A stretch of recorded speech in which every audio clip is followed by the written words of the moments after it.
Good evening, everyone, and welcome to Legion. And we are here at Frankly I Don't Give a Fork on one of our special audition days. Just a little bit of ground rules for what's going on today. We do have one of our players, MAHA, or Leo, who's taking a personal day, and they're not going to be able to go and make it. But with that being said, we do have our intrepid adventurers, and I'll be saying hi to everybody in just a moment. But with me, as always, me, myself. I am Xanaris, so Daniel, your DM for the evening, and welcome to our channel. And I do have some things I'm going to go read to you guys so that we can go and get a little bit better understanding of what we're doing and what you guys are watching. And we are growing the channel, so we want to thank all of our wonderful followers, viewers, and subscribers. We cannot have made it to Twitch affiliate without you. That said, we are still learning as we go, and we have some new segments that are in the works. We will update the schedule as they are ready to air, so keep an eye out on our Discord and on our Twitch schedule at www.twitch.tv. Frankly, I don't give a /schedule. If you're watching on Twitch, please subscribe and follow. If you're watching us on YouTube, please like and subscribe. This really helps us out. We are a safe and supportive community that supports all walks of life, creed, religions, and sexuality. We ask that there is to be no hate speech of any kind. If so, your comments will be deleted, and after 3 strikes, you will be removed from the community. That being said, if you have any questions about maps, interpretations, or certain D&D rules, a request for the next reading source materials, or a topic idea for something wicked, please email us at FranklyIDon'tGiveAFork@gmail.com, or leave a message in our Discord. We will be sure to post that link in the comment section below. So I see that you guys have actually heard our new intro music, which is pretty great. That music was composed and created by our very own Pidge314. Thank you so much, Pidge. You're doing amazing work, and we're actually working with them to go and get some more music as soon as possible. And we are now working with them, and we will have some new commissions available. So it's going to be really funky and really great to go and have, like actual music playing so that you guys can go and hear it. And please feel free to go and check them out at their SoundCloud. And we will actually going to put up that link in the Discord. It's a lot of numbers. I'm going to confuse you guys, but we do have a section in our Discord for you being able to talk about and kind of pimp yourself out. Like, hey, this is my stuff. This is what I'm doing, and we want you to go and check that out. And because we're really fortunate to have a lot of really creative, talented people that are watching, which is super cool. So if you're interested in supporting us, also we have a few options for this. First, you can link your Amazon page to your Twitch account, and Amazon will pay us. We love that. You get Twitch Prime Gaming as an added bonus, and every month you can choose who to support at no cost of you. You can choose us to get more emotes with us, or you can spread the joy to other creators.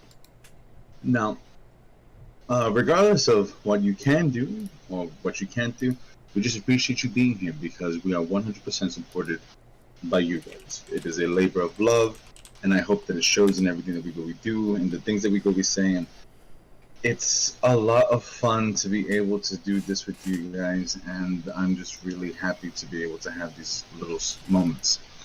And with that, I will go and give you over to Emily, who's going to talk about our Twitch schedule. Emily? Sure. Hey everyone, just want to let you know that we do have a plethora of segments here, so be sure to join us for MAHA Mondays on Mondays, Wednesdays, or Sundays at 8:30 p.m. Eastern, or whatever day strikes their fancy. Join Fructose Corn Syrup as they play through Valheim and check out their amazing castle, and as they make up their way through the mountain, and hopefully don't die too much. Legion DnD Let's Play is on Tuesday at 7 p.m. Eastern. Here you can follow along with the group, and we just made it to Helena and are now searching for our lost guide. Be sure to get yourself a festive drink and come join us in the chats and help us out with the polling. And map making with Emily's Thursday, 3:45 p.m. Eastern. There I create the maps you see in our Legion DnD sessions and walk you through how to create your very own map. There will be a free copy of every map that we create together in our Discord, so be sure to join our Discord. The B-List, normally Thursdays at 7:30 p.m., except for when we have Legion auditions like tonight. People can either laugh at Fran as he plays badly, or maybe we'll find some hidden gems so you don't have to spend your hard-earned money without knowing if you'd like to play the game. The last session he played Potato Man Seeks the Truth. Truth. Troof. You heard that right. Truth. Help decide us what he is playing next based on the following clues in our Discord server. Someone certainly perishes, or rouse, give him the finger. Based on your votes in Discord and the previous week's polls, we've decided that will decide the order that he plays them in. If you are able to guess what those games are based on those hints that we just gave you, 100 points for each correct answer will be gifted to you, up to 300 points. Matanzo Speaks, Saturdays of 4 p.m. Eastern. Join Francisco as he reads Mary Shelley's Frankenstein, The True Story. A Sip of Zenaris. A Sip of Zenaris coming soon to a Sunday where Daniel will be reading the 800-page Moby Dick. He has abridged it to his very own version, so it'll be less tedious for you guys. And it will be done, actually, I do have some news. That will be done by April 1st. Just letting you know, Daniel's almost got that big son of a bitch almost taken care of. So there's that. It is April 1st, Daniel. Oh. Imagine. I don't read Moby Dick at all. It's just like reading the funnies on Sundays. Here's the Garfield comic strip for all of you to go and sit and watch with me. So, by the way, what the hell happened with Garfield that comic got so weird? That's besides the point. But for any of the people that are watching, if you've seen some of the weird stuff that's happened with that, it really creeps me out. But please. And then the last thing that we have that's coming soon, Something Wicked This Way Comes, where we go over wicked times in history or just curiosities in an interview-based segment. We are looking to find professors, speakers, and other professionals to make this the best segment that we can deliver and offer to you. So if you have any wicked suggestions or people that we need to interview, message us on Discord or send us an email. Again, the email is in our link here. Lastly, tonight is Legion Audition for Grimm. And we do have a couple of people that are also lined up to audition that are here to watch and cheer on Grimm. Absolutely insane that it's even a thing that we have people that want to audition be part of this silliness.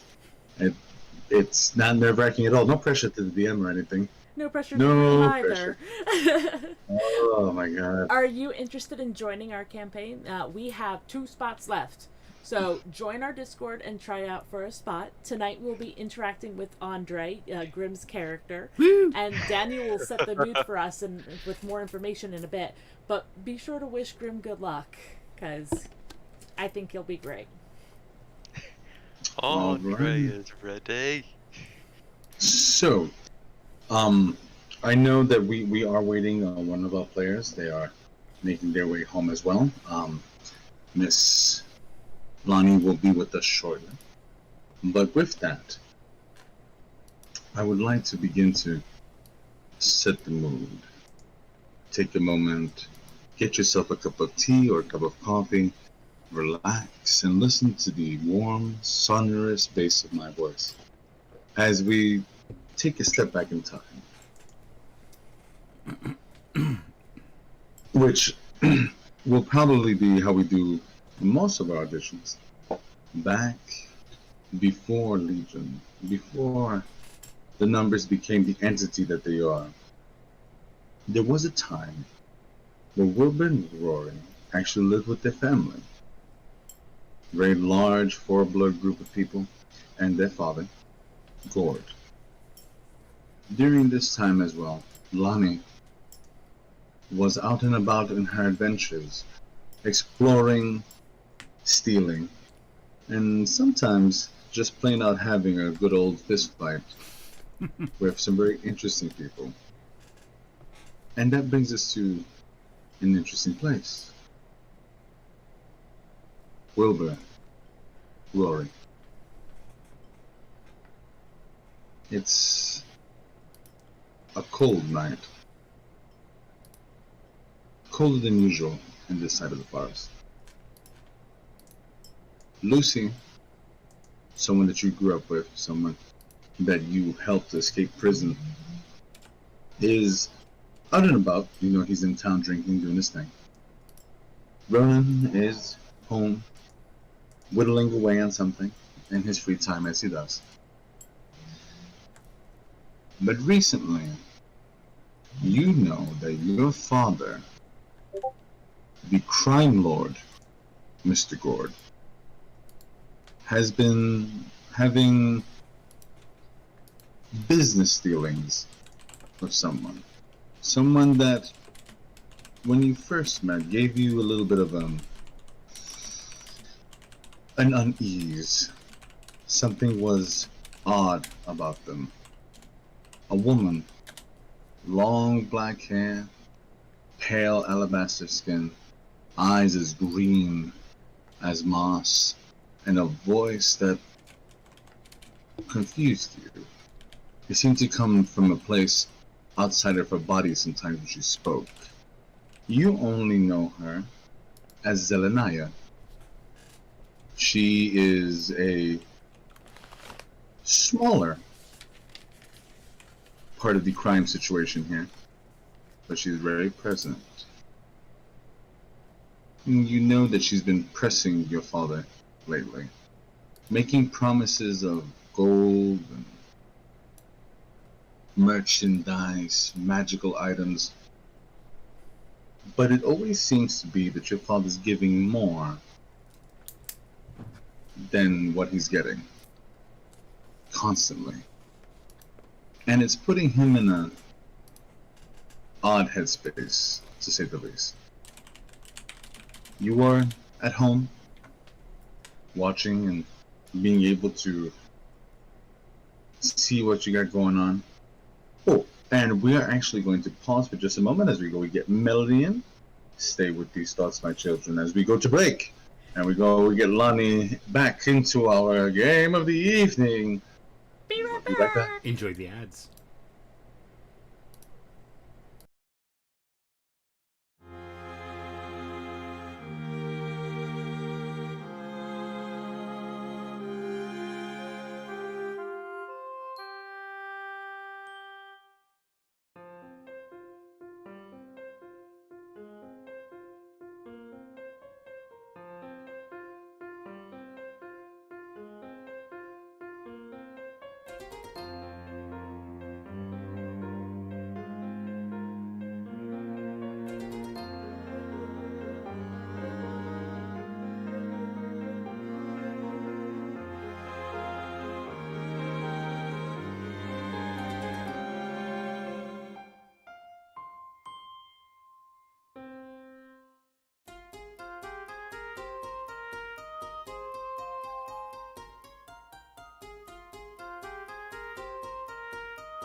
Wow, don't stop Hello and talking. welcome back. I was waiting for it again. I was gonna go and say a curse word, but I didn't want to go and frighten everybody. But anyways, say hello to all of our intrepid adventurers. They have made it here. Adventurers, say hi. Hello. Hello there. And this will be our party for the evening. Maha is taking a cat nap. They won't be present for this moment, but that's okay. And as stated before, Maha will always be in our hearts. Also, just a little bit of a thing to go and add to all of you. Maha and Lani have taken it upon themselves to begin writing journals. And they are getting posted up with their point of view of what's happening right now in the current Legion game. They're a lot of fun to look at. They're a really good way to go and stay with the notes, kind of keep on with the story, and to just have that different side view of what's going on in this weirdness as of late. It's a really fun idea. I think that it's something that you guys should want to try to adopt if you are doing a D&D thing. It will go and help you to be able to go and keep your notes. I am an avid note taker. I literally have about 20 of these already filled up with nonsense. It's a lot. I see QT is, but again, just to kind of give a little bit of notion to what's going on this evening. Remember, this is something in the past.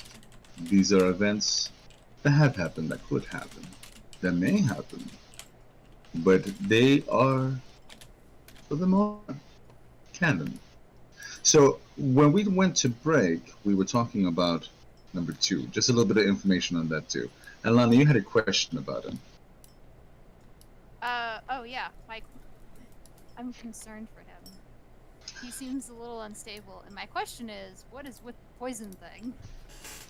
For those of you who don't know, it was actually established before we actually went to Twitch, because this was our home game. Number 2 is a drug addict. He actually drinks his poisons to give him a certain level of high. And whenever he's stressed out, that's what he's doing. So I believe he's been sober now for the past 4 days, so he's getting worse and worse as he's trying to go get through his little week of sobriety. Yeah, that's the thing. But I'm so Everyone... proud of him for giving his poison to Rory. Like, legit, that was such a growing moment. It doesn't mean that he doesn't regret that a million times, but oh, he's I know definitely... he does. I know he does. I mean, if we're talking a drug addict giving up his drugs, this moment is probably the worst point in time for him. Yeah. Yeah, he's it is one of the reasons why he has been insufferable, and that he literally has not wanted to engage with people that he doesn't particularly like, because he's probably has a fear he's gonna kill him. Just throwing that out there, which is the reason why he literally did not speak to Vandella at all. Hey Lonnie, before we start, can you remind me what you have? You got something from Osiris. I know this is not current to this game, but what did you grab from Osiris's body? Oh, I grabbed his ring, which is his crest signet ring, that I have feelings about. It's a ring of evasion. Oh. I also grabbed his, and anyone who read Lonnie's journal that I posted today on the Discord knows the feelings. I also grabbed his Falchion sword, which is a very, very heavily cursed sword that I'm not going to use. Understood. Thank you. I actually just wanted to do an audio test on you because I forgot to do it earlier. Oh, okay. Sneaky. Clever ploy, yes? But as we were, Rory and Wilbur, as stated before we went to break, your father Gord has been dealing with a crime lord by the name of Zeleniah Netches. A pale-skinned, long-haired, raven-haired woman. She doesn't talk much, but when she does, there's power in her presence. And she is rather unsettling. As a matter of fact, tonight is dinner. And she is coming to talk to Mr. Gord about some payments and things that just Haven't been making it to her. How does Mother seem about this entire situation? Well, you always go and find her. But you notice that she's not there for dinner. Some of your siblings are though, and your brother by the name of Pollock, an artificer, large, tall, furblog, well built for an artificer, well built for a furblog. You can tell that he is. How can I place it? He is. If he wanted to, he could have been a fighter. If he wanted to, he could have been a paladin. But that wasn't the point. He was an artificer because his mind, as strong as his body is, was stronger. And you just kind of see him sitting there, fiddling with the teacup. Did our father have any say of why he became a artificer? No. Okay. Your brother made a decision on his own, to your father's chagrin. And, those the breaks. Understood. He was expecting to groom an heir to a small little empire.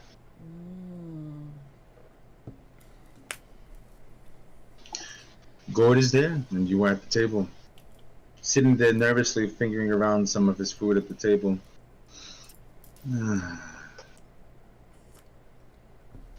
It's really good squash, Dad. Right. Very good squash. Yeah. Yeah, Wilbur's has got his own teacup doing the whole.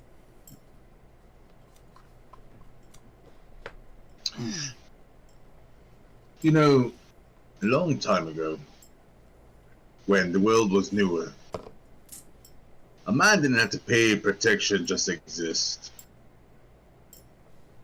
What type of world is this now?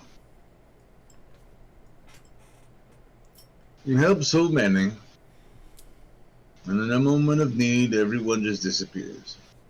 People only remember you in the past 2 weeks. You know that? You give them years of service, years of hospitality and favor, but they only remember the past 2 weeks.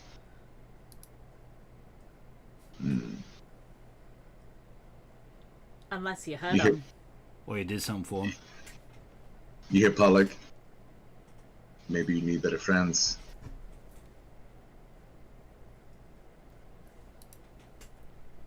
Yeah, Wilbur side eyes. Did any of you hear something at the table? Someone speaking out of term? No? You hear Pollock? As much as I'd love to play these games with your father, I don't think that you can put the blame on anyone but you. You decided to bring this woman into our lives. You decided to go and start going higher than your own pay rate. You decided to make promises you couldn't keep. Oh, snap. You just seem none. Wilbur's a good boy. He knows to be quiet when his elders are talking. Internal monologue is basically when something's about to explode. But you, they're chatting away, always talking, always got something. While you fidget there with your inventions and your other things. Wilbur's thinking about Archie, who's probably right outside. And you actually hear Pollock, I am so grateful that Wilbur has picked up something that wasn't from you. You just see him not. I'm going to get up from this table. And as he does, you hear a. And you see. Oh, look, someone's here. And you see Pollock, oh. And Pollock just kind of sits down, fidgeting around a little bit. I'm sorry, everyone. I don't mean to make issues with father. You see that your father walks up for a moment. You really are a badass dude! How do you do that? Rory, one day you're going to have to learn to stand up for yourself. You know that, right? Yeah. It won't always be father here to protect you. No. What are you going to do when you tell him that you're going to marry Ronan? Have you even mentioned that yet? Look, I'm just gonna go up to him and be like, Daddy, I love this man. And I make sure he's not in the room still as I'm saying this. Can I be there? You see Paula his eyes kind of dot around. Oh, are we going to use Wilbur to be a watch out just in case, or we're just going to... No, just... That's ridiculous. That's what Archie's for. Crazy. That's absolutely crazy talk. No, I'm just going to go straight up to Daddy and be like, I married this man. This is the man I love. He's a good man. He's done right by me. He's done right by you. And if that doesn't work, I'm going to elope. You're going to what? Elope. And right when he says that, Mr. Gord walks back in with Ms. Elenaya, draped in gold and black. Rings that go across all of her fingers completely that end in little points. She takes a seat. Oh, God. You're always so hospitable to me. I'm very thankful for that when you do those things. I appreciate you, Will you talk with your family around? Or are we going to allow them a moment to walk away so the adults can speak? You see Gord sip. These are my heirs. They'll be here. They'll listen.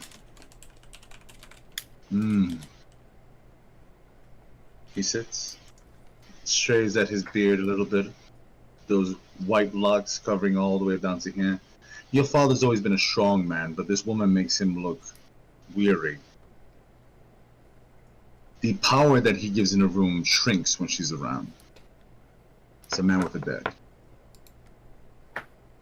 You see Zelenaya cross her legs and put her hands over the table, one over the other.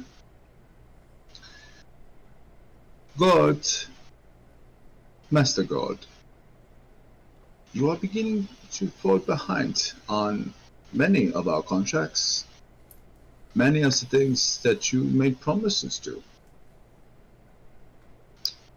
I always expected the God families to be people of promise and of word. But I see perhaps I was wrong. Am I wrong, God? You see that he just puts his hands on his stomach. Oh man, that was once all muscle. He just kind of rests his hands on his belly. I am no liar. And I pay my debts. Always have. Always will. You ask for the impossible, is what you ask for. Do I? This is a lovely home that you have here, God. He seems to stop. Your wife, she seems like a lovely woman. Your children seem to be very kind. Be very unfortunate to see you alone, God. Insight? Yeah, I would like to insight that too. 16, that's to figure out if this is a warning or a threat. Yes. Well, 16, what you get work? Oof, I got a 10. We're good. Wilbur, with that 16, that's not a threat, that's a promise. Our body language sings out in a way that you haven't seen someone talk in a long time. Wilbur's keeping his eyes on his dad, but hands are very, as subtly as he can, kind of going like into his lap. You see as she's sitting there. I've never been one for the old tragedies of my home country. See, fairy tales and things like that, they always end in dark ways, in ways that were somber. You see, there's a story of a young man who met a dragon when he was young. And he promised her many things, but most of all, he promised her that he would love her forever. And as time came and as the dragon began to grow older, more powerful, he began to grow older and less in love. You see, Gord, you point? But allow me to finish my story. So I'm patient. As if though any of you are doing anything of importance right now. And one day, this young man comes to his mistress and says, I don't love you anymore.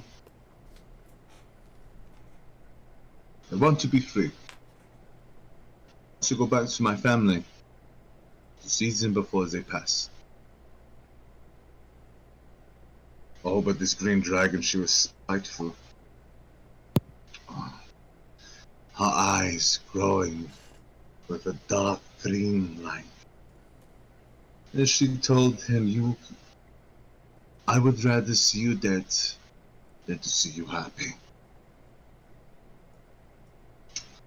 And sadly, their love ended in quite an act of violence, as she became her true self and consumed him. And in that same rage and anger, she found his hometown, and she burned it to ashes. It's an old wives' tale from my home country.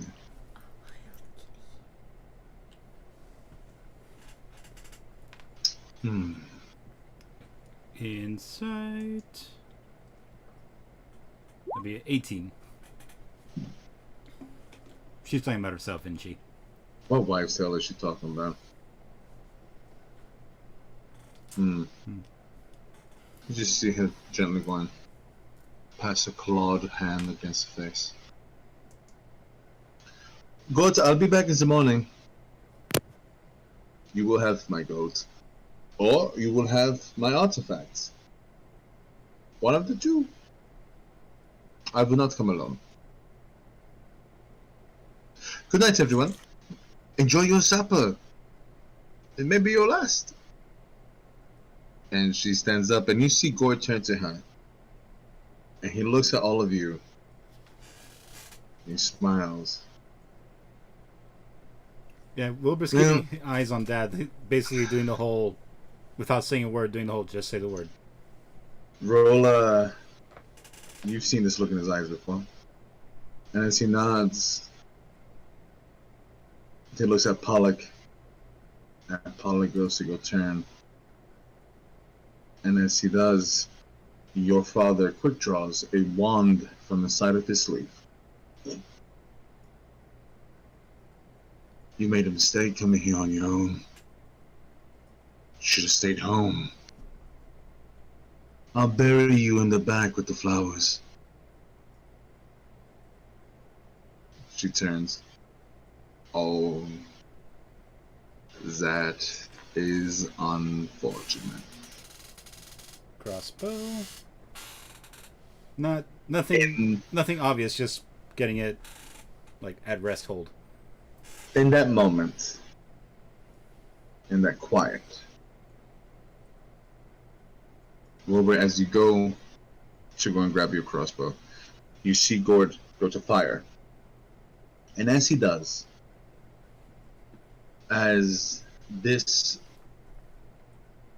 acid flies out of this wand and it slams into Zenania's body, she laughs.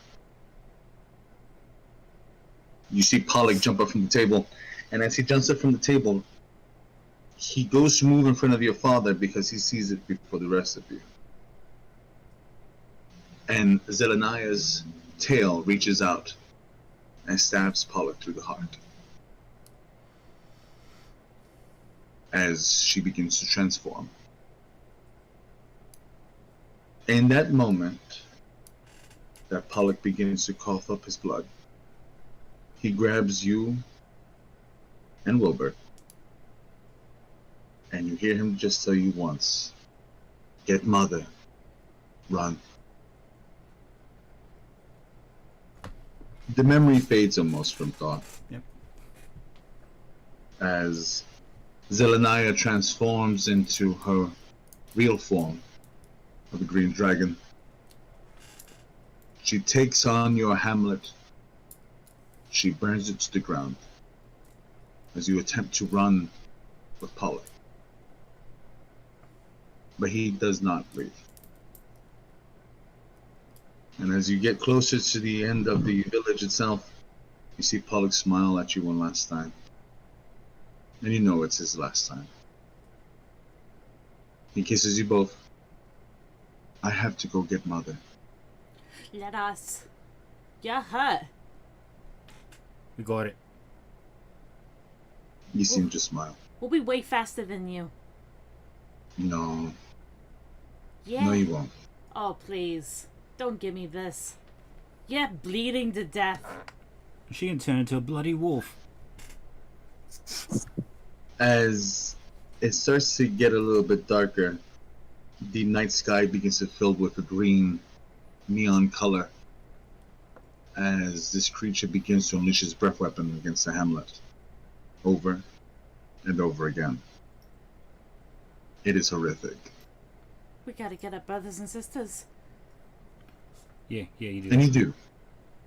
As you begin to get them and snatch them up and pull them out, you realize that if it weren't for you, they'd be dead. But in doing so, we killed our brother. By not saving him. But Pollock does go back. And he does save your mother.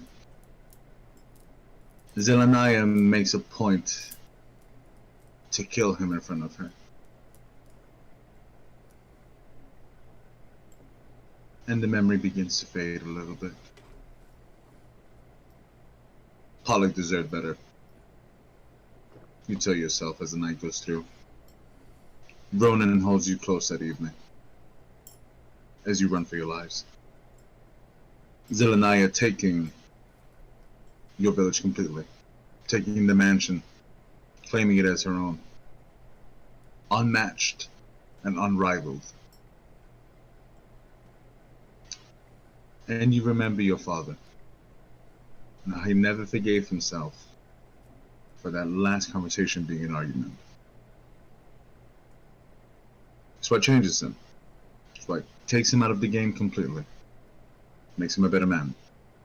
At the cost of his heir. And there Zelenaya stays. Watching, patrolling, waiting. Lonnie. It's a warm evening. You haven't been to Terria before, but you know what your instructions were. To find a gentleman by the name of Lord Click-Clack. And at first you think, what? And Umbra makes it very clear to you. They go by the name of Click-Clack. They have a small brooch around their neck that you acquire for me. They're dangerous, and that item is even more dangerous. Many call it a brooch of intimidation. Be very mindful when you deal with them, and try not to kill them.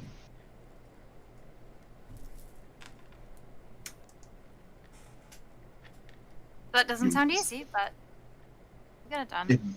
If it was easy, I would send someone else. That's why I'm sending you, my champion. No worries. That is true. You'll meet up with a contact when you arrive in Terria. They'll know you when you get there. Be wary. Be clever. Always. My memories are coming back because of you, my dear sweet girl. So much to learn still. The brooch is a key. An item made by my master a long time ago that somehow this monstrosity got its hands onto. Does not belong to him. It belongs to us. Bring it back to me. Will do.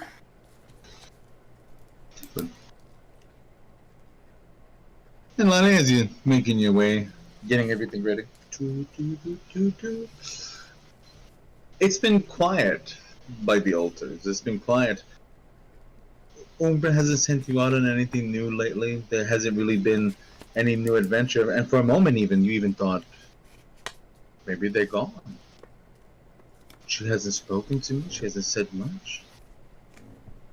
And then when the thought comes, you feel a gentle caress on your arm just to remind you. Just to let you know they're there. And then one evening, you were summoned. There's a tool I need you to get. And here we are.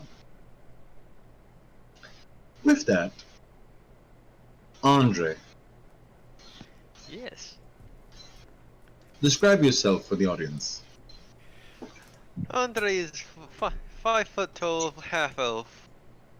Gray, silver hair, seemingly my age, but he seems rather young for one to have hair of that color.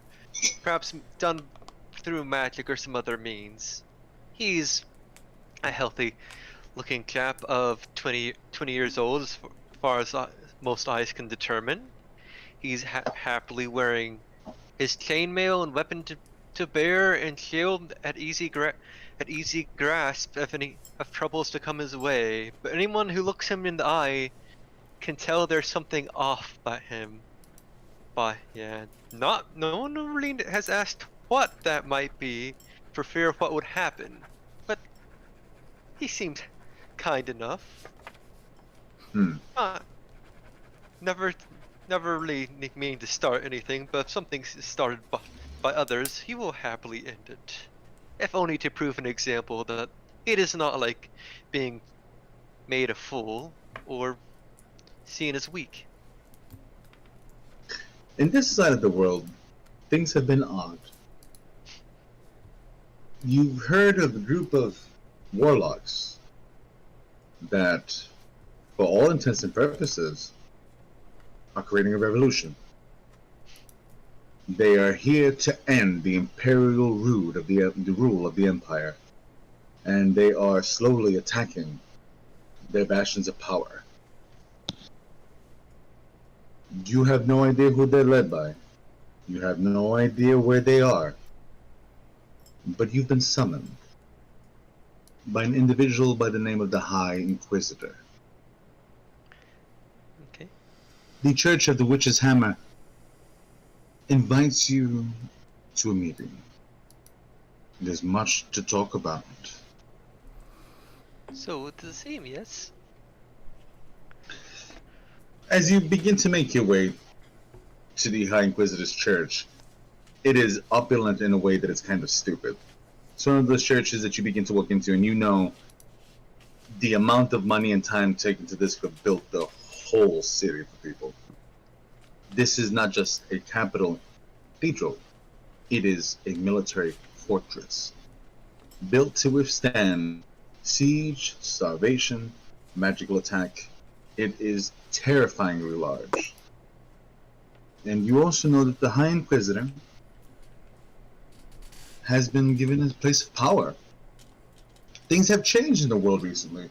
Ever since His Eminency passed away, the voice of God, falling asleep and never waking up. Huh. Eternally dreaming. I guess if Andre sees this, he'd just chuckle and look to his warhorse Lucifer and say, just mumble in abyssal. See that, friend? That is where we must go, it seems. That will bring us a good time. Win or lose, it will be fun, yes? So you see the horse just kind of continue its way. It's easy to make it in. These people are expecting you. you are brought into what seems to be a large sermon area. The symbol of the witch's hammer, a war hammer of massive proportion, placed up on the altars. And you see an elf, tall and thin, not blonde or white hair, but dark brown, giving a little bit of inclination that he may be half-elf. Not sharp enough features to be an elf, almost rounded out in certain places. A nose a little bit too big for the face, lips a little bit too thin for the mouth. It's not a handsome man, but you see the people around him look at him with awe and fear.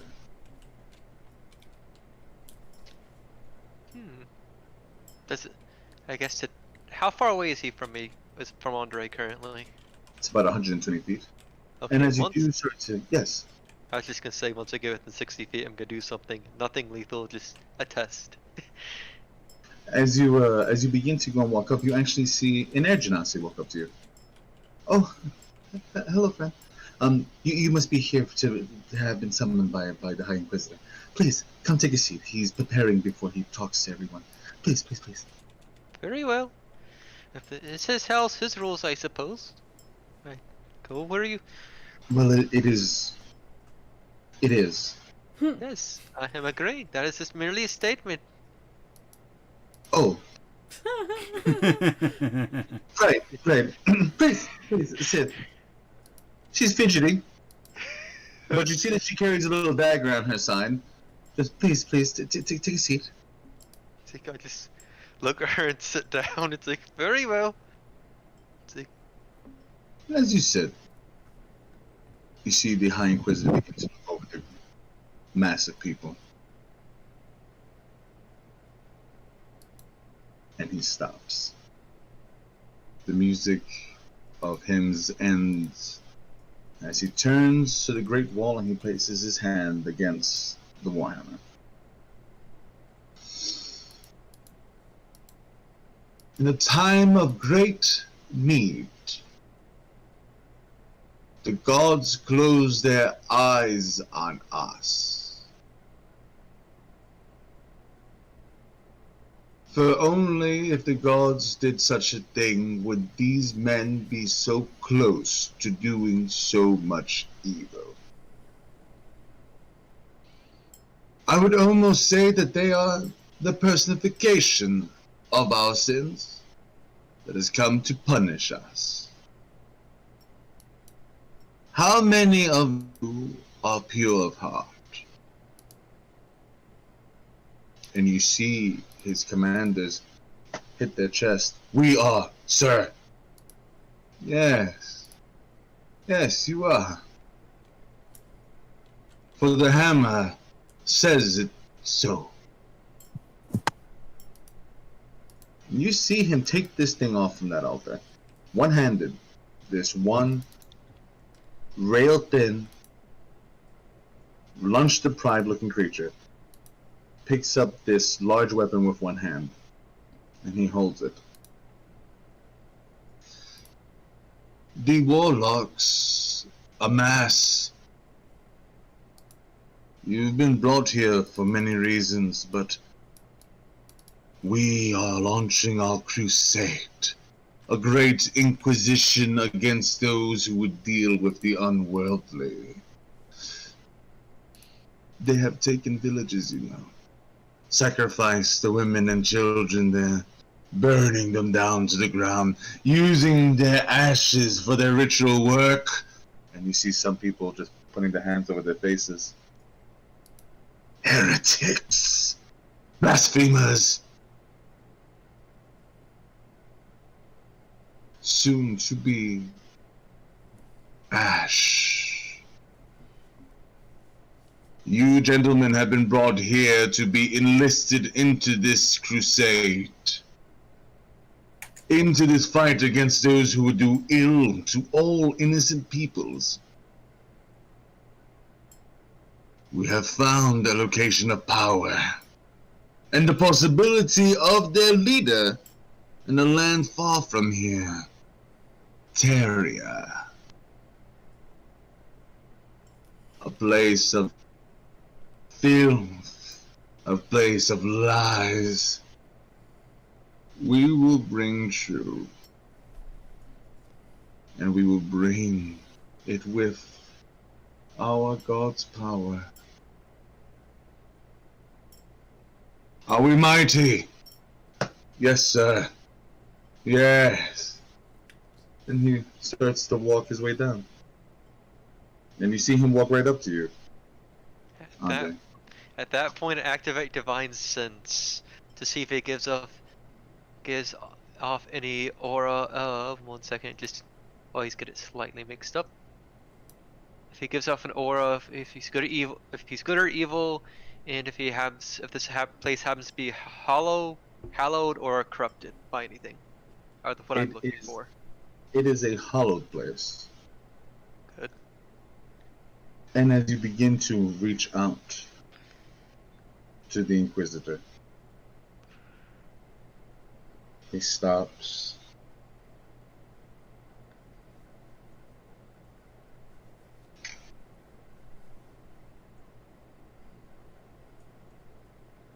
Who might you be? Chuckle. It's like, me? I'm one of the ones you called for, it seems. I'm Andre. I'm one of a cautious sorts. Been tricked by the wild fae before, yes. Thought this was very impressive. Perhaps fire or other beings might have tried infiltrating. So far, it does not seem so. See him extend his hand, and as he extends his hand, you see the agency went up. Sir, he's on the list. Andre, you see this, she begins to whisper. Oh, the mercenary. I suppose that at the moment, yes. Your times change now, Andre. You see him go deep into his pockets as he takes out a small seal. If you say yes today, you are mercenary no more, but a hammer of the Almighty. He extends his hand and he opens it. Andre, will you give your hand in saving the innocent? Out of curiosity, when I looked at him, did he give off an aura of good or evil, or could I not see one? Oddly enough, when you go and check that aura, nope. This has not happened before to Andre. It's like, sure, I will do this crusade for you now, yes? You're young in the face, young in the guilds. That's just merely what I look like now. Should have seen me in my prime, before I was killed by friends. You see him turn to there. That's what my mind tells. That's what my memories say. Memory can be quite fickle when things happen, yes? He turns to the air genasi, and the air genasi turns to him. Right. It does not matter if you believe me. People rarely do. I have someone for you to meet. Ariel, please. Yes, my lady. Alright everyone, Group A, separate to this side. Group B, Andre, please. Very well. And you begin to realize there's a lot of people here. There's not just one or two. There seems to be a very large group of paladins that are trying to go and get armored up and rolling out. And as the agency takes you, you go out into the main yard, and there is a dwarf. About 3 foot high, built like a tree trunk. But you notice he has no beard on one side. Completely burned off from here to here. But he does have hair here, and quite a beautiful beard. And he stands there, one eye halfway closed. Alright. This is the one that's been brought to me, yeah? I say. He extends his big meaty paw. My name's Heinrich. I extend my hand. My name is Andre. At your service, yes. Right. Been told that you're a little bit of a weird one. Keep that That's shit to yourself, I'll break your legs. Not the first time nor last time I'll be told that. Mm. Bones grow back. Funny. Funny. Mm. You see, he just kind of cracks his knuckles. Maybe it'll be a little bit funnier when we're traveling together, but it'll be alright.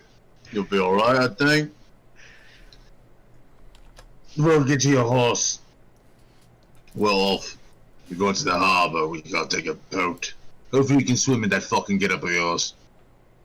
Our Inquisitor doesn't want to hear no nonsense. It's a need-to-know basis. You need to know that you'll be listening. You'll need to know that we're going to Terria. You'll need to know to keep your shit together, not to do anything fucking stupid. Understand? Very well. So cheap. Huh. I love how chipper he is. It's like very well. I brought my faithful steed in case he needed to. You brought something with you. What you bring? My warhorse, yes? If you go on crusades, sometimes warhorses are useful. Warhorse won't do shit in the sands of Terria. No worries. I'll show you, but you bring it. You can stay in the harbor. Bring your things. Come on. Alright. You just hear the Genasi in the back. Be safe. May the hammer be with you. Smile. Thank you. You too, yes. So long. Goodbye. So you just see the sheep begins to scurry off. I just... You just what? I was gonna say... I just whistle and say, oh, for reference, the warhorse with me is my summoned steed. That's why he only understands Abyssal. That's my... Because he can understand one language and I chose Abyssal. Do you speak to it in Abyssal when you're around it? When other people are around, I use the telepathic link, because being this place, Andre thinks it would be a bad idea speaking Abyssal in front of these people. Andre's not the smartest man in the world, but he gets a pretty good inkling that if you start speaking Abyssal to the source, you might have an issue. Yes, all is well. So, Lonnie, the boat trip is odd. It's not as comfortable as you want it to be. It's not as... It's usually nicer accommodations. You have no idea what Umbra's doing right now, but you're not really enjoying yourself as much as you usually do.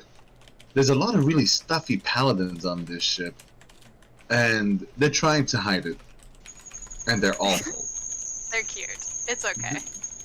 They're all clean-cut, big sons of bitches. Some of them give you a vibe that's that really a paladin?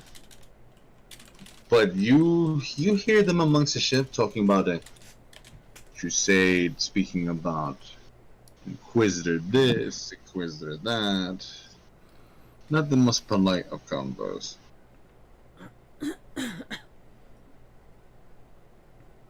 But there you are. About a day away from your little landing to Terria for the first time.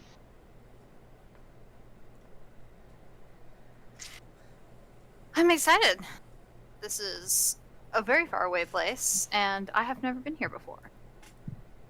You hear Umber whisper to you, "Oh, there's so many places that you still haven't been. But with me, child, you will see much. We will learn together." Gonna go to them all. You know, it's so strange. I remember this place when it was still new. The sands weren't always like this, you know. There's so much difference now. What were My they master. They were black sands. Beautiful black sands all across miles and miles. My master punished these people a long time ago. But something to think of. But no less, what are all these armored people? What are they? They're cute, aren't they? Sure, if that's what your inclination is. They're trying really hard to hide themselves and failing quite spectacularly. What is the word for them? What do they call these people? I can't Paladin? remember. Paladin. Thank you. Paladin. Knights? Revenants sometimes? Is that what we call them now? Paladins? Huh. My age, they were champions. Hmm.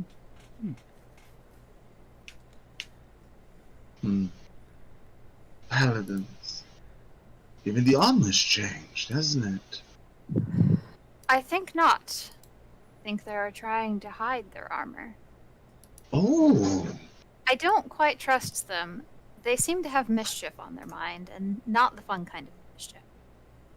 You feel as if there's someone had put their hands on your shoulder and kind of try to look over you for a second. Huh. How peculiar. Paladins can do acts of wickedness. Really? Can an evil god have a paladin? Huh. You just taught I'm him not something gonna be your he- paladin. No. No.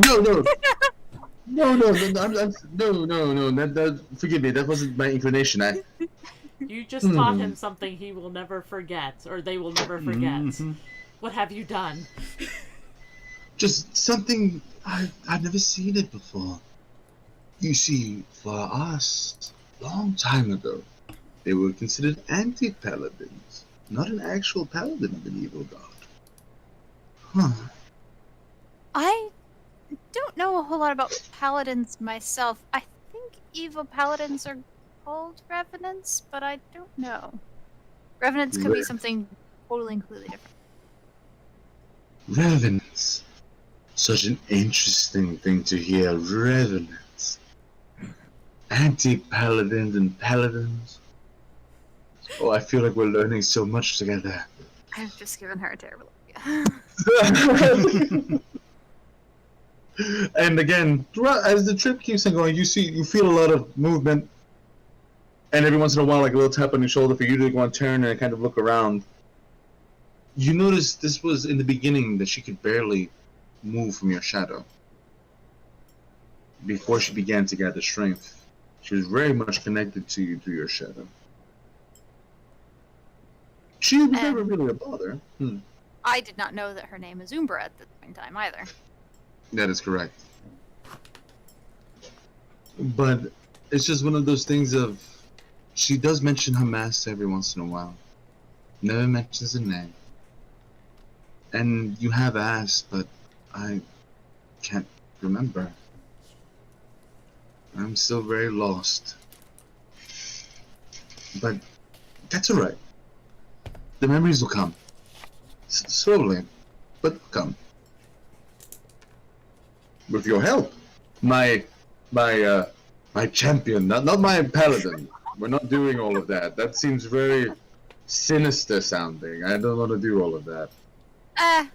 I'm pretty good with my swords. It's a little bit late to change that game for me at this point in time. Fair.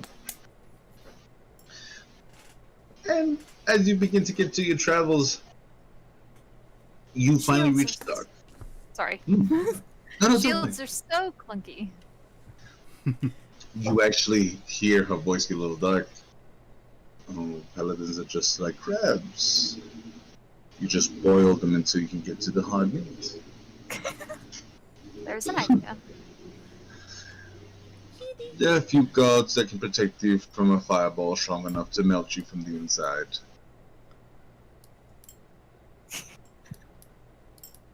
My master had a great distaste for certain things, you know. Yeah, I remember that. Anyways, not things to think about on a pleasant evening. He had a wickedness to him that was confusing to me sometimes. Doesn't matter. You make it to port. And these tourists and these explorers that are here, There are a lot of them. There's not just one or two. There's not just 5 or 10. There's a solid 100-something of these fellas here. And you also notice they're all men. You have not seen one female in that whole group. Awesome.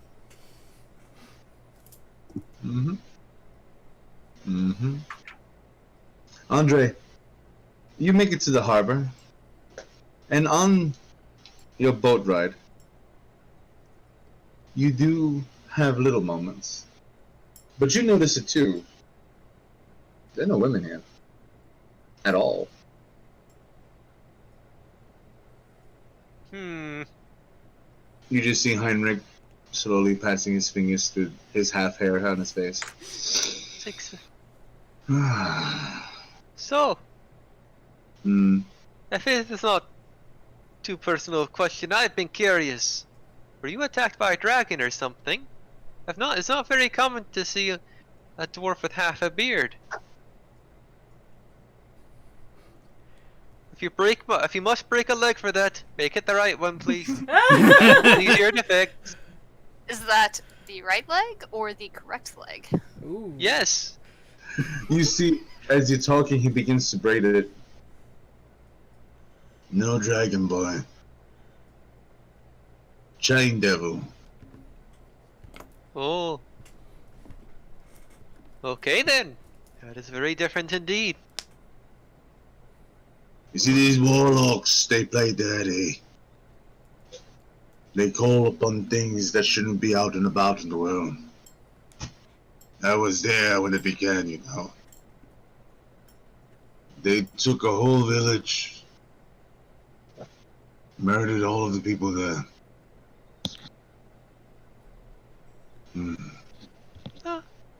I've seen.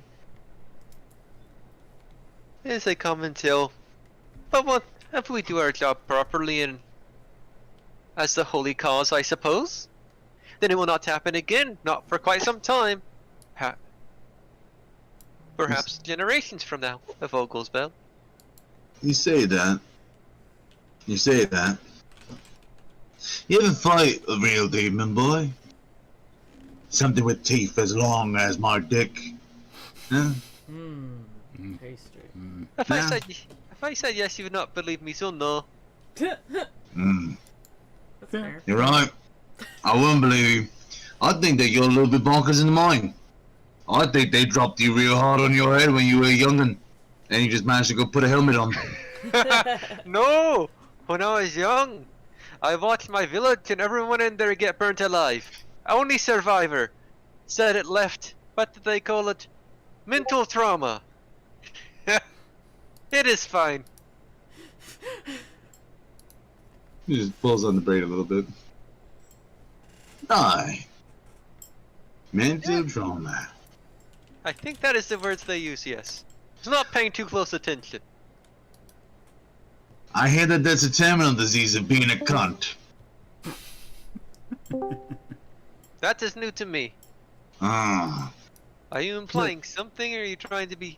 Is this here a dwarven variation of trying to be funny? I am unsure how this works. I'll show you up. I'm sure. No worries. No worries, no worries. And as we begin, I was told that we need to go to break real quick. Correct? Yes? No? Maybe so? Yeah, let's take a break. That sounds good. Alright. We'll be back in a few moments. Woo! See you then. So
You are live. Welcome back. Forgive me because I drink so much coffee and water throughout the day that if we do not take breaks, the poor DM's gonna have to start wearing adult diapers when he's here. But back to where we were. You arrive, Andre, and as you arrive, you see the port. You're traveling incognito, peasant's clothes, your weapons and everything sheathed up. You see when you get there, though, this large group of people already waiting. And Heinrich turns to you. Just not all group. Come. Alright. You're the boss. I follow your orders. Lonnie, as you begin to make your way to the harbor and you're sitting there,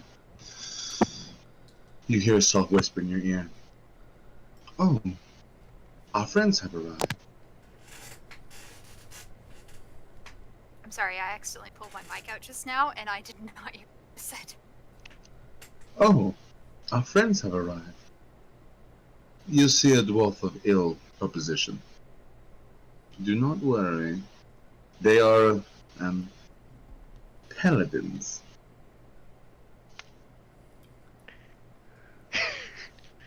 Do you mind if I call them champions? It's easier for me doing that. Please use whatever term is easier for you. Thank I'll you. understand.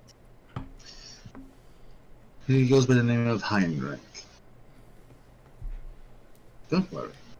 He's a little bit of an odd duck, but he's going to help you to get in touch with Click Clack. Alright. And Andre and Lonnie, the first time seeing Terry is a little off-putting. The boats are built different. The ocean is crystal clear to the point that your feet and everything can be seen through it.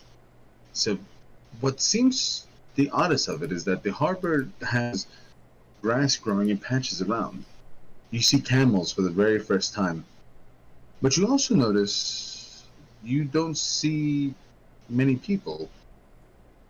And all of them are very pale skin, oddly enough. The ones that are here anyways.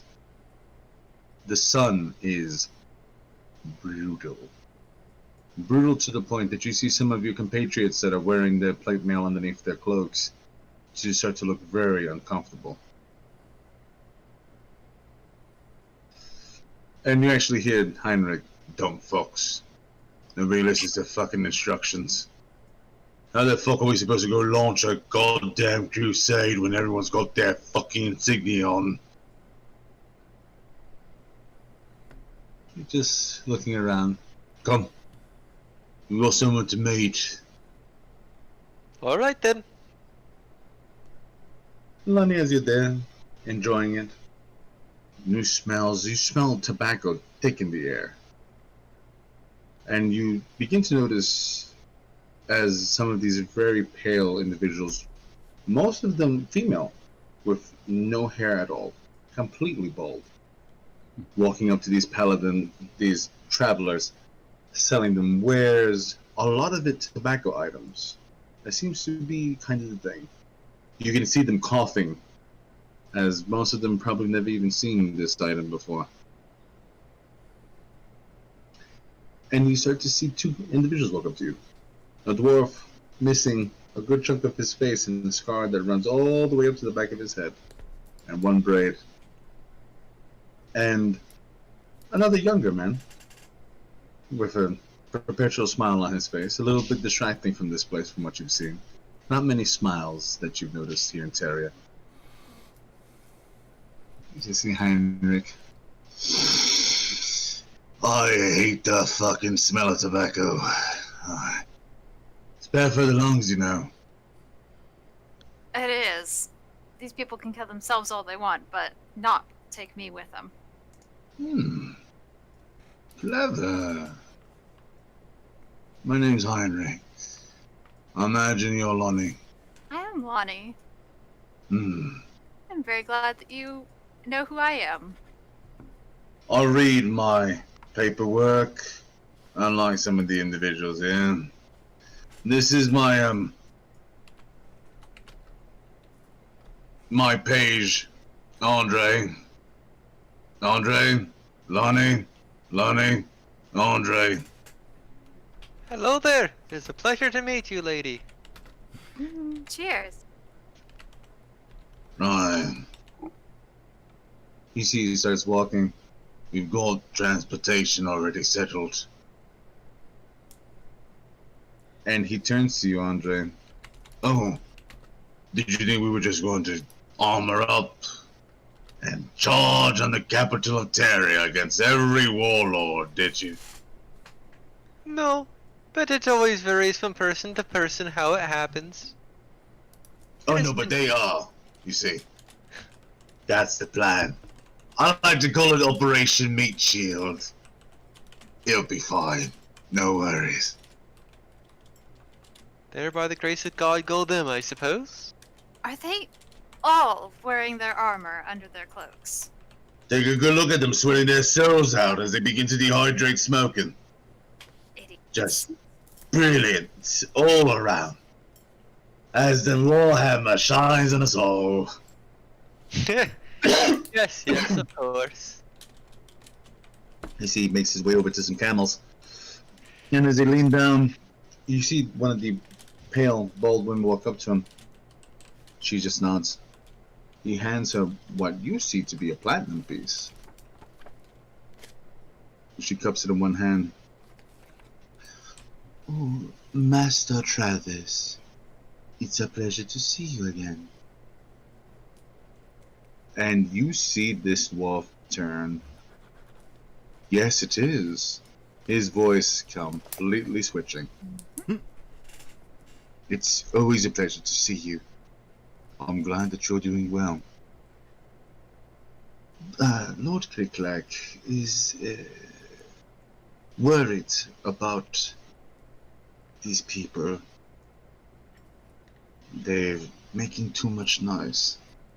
Oh, but that's what they're here for, love. That's what they're here for. No worries. Just taps a hand.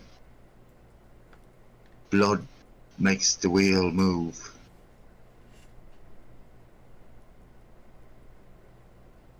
Both of you look worried. Never seen a bunch of killing before. Different. At different points, yes. Huh. I've heard the saying soaks up the blood nicely. Oh, you'll see. Give it a chance. These As little long- white sands, they'll turn red soon enough. Very well. Yeah. And you actually see that he extends his hand, Lonnie, to go and help you onto your camel. Does it look possible for me to get on my camel on my own? Oh, yeah.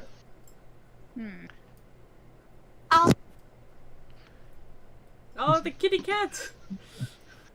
No! Where is it? Ah! No! Thank you, cat. Meow, meow, meow, meow, meow, meow. Ah. I'll take his hand anyway. You see that he goes and he helps you out. Lady should always go first. Thank you. Yep. That's the proper way things are done, yes. Would you like me to help you mount your camel too, Andre? It's okay. I can get my own if you want. If you'd I would. Okay. I use Find Steed and summon a camel with a celestial aura about it. Understands Undercommon. It's a holy cam. It's a holy camel. It's a- Understands Undercommon? Yep. Because Alright. Abyssal's a bad idea. Alright. You said summon steed? Yep. It finds. Sorry, it is Find Steed. Oh, if sorry, it takes 10 minutes. If you don't, it's like if you don't mind waiting, in 10 minutes I can get one. It'll be it'll be one that will fit our needs just fine. You see him stop. Sure. Okay. I just 10 imagine minutes like is- I just 10 minutes pass and See, as you begin to focus, you do notice a camel coming over the hills and things, slowly making its way across. Oh, fuck me. You see that it slowly starts to kind of make its way. You notice that it has a little white patch on its stomach, and it slowly makes its way up to you, Andre, and it lowers its head. I smile at it and mumble, It is good to see you in this form, Siegfried. You will serve us well here. As you Is this do, an undercommon? Yes, it is. Okay. I understand undercommon. you do. And for a moment, you could swear, just for the softest of moments, that you hear this camel speak back. Always here to serve. And you just see, as with all this happening, Heinrich. Okay. Please. Alright, Yes. alright. And you begin your trek. It won't be long now until we go to meet Click-Clack. I warn you, name's stupid, but they're a dangerous person. Umberhawk, you see. Speaks common somehow. Who knew? But somehow, the sands of Terrier give birth to these things ever so often. Umberhawks of abnormal intelligence. They bear a rank of nobility here, from time to time, not always. There's little bald-haired girls that you see up there, those old slaves. There's little bald-haired There are no free people in Terrier.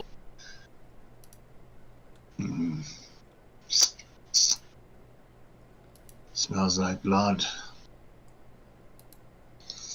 And he just continues on his way.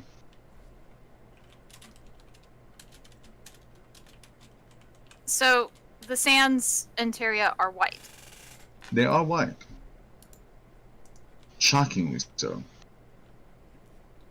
They look almost not even supposed to be there. And you hear Umber whisper, "This was once an ocean of black. A long time ago. Not anymore."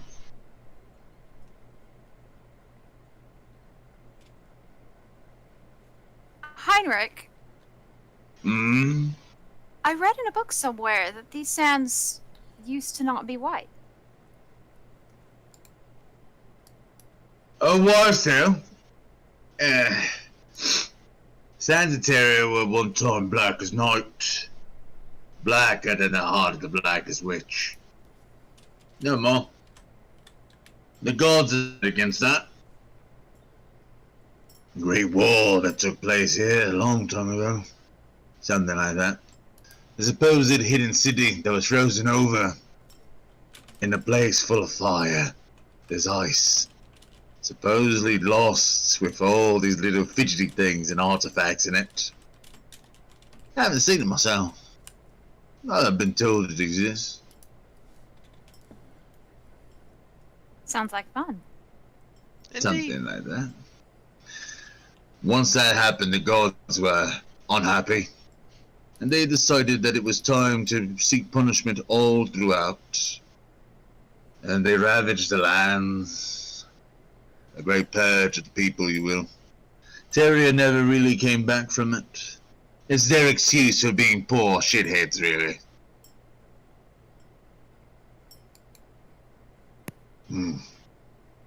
Where'd you hear that from, by the way? As I said, I found it in a book somewhere. She says that. You read? You were saying, Andre? I was just gonna, she says that. I'm just curious. I'm just watching her face, seeing if it seems that she's telling the truth. Because I don't know. I think I'm be curious about the book. I mean, you could always ask her. Yep. It's okay. Wait. Okay. It's okay. Hey, What book out of curiosity? Most of the books I've ever read about ways about killing vampires and such. Not so much about how sands change from black to white due to godly wars or whatever was.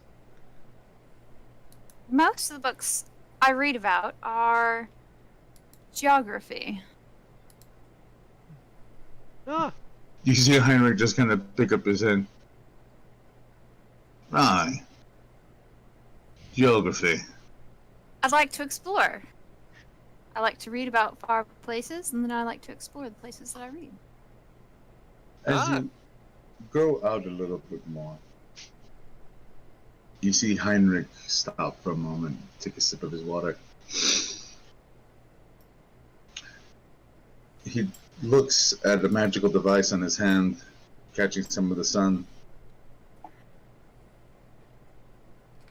Our main force will begin attacking the capital area within the hour. We must reach Click-Clack before then. You'll have information for us, and you hear Umber whisper, "And our item." Hey, your people get their side done. Lonnie. And you can. Of course. I magic you, idiot. Will not laugh? Wait. Of course. We'll see about that. We'll see about that. As you continue your trip, Wilbur, Rory, weeks have passed. Pollock is gone. Your father could not bring himself to do a funeral. But your mother does. She has a small little get-together with your sisters. You see the large crocodile creature that you go and call brother walking around as well. And your little hippy-dippy deaf cleric walking about.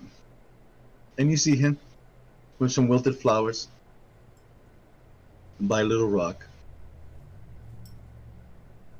Pollock always liked these. He always thought that they were special. I miss Pollock.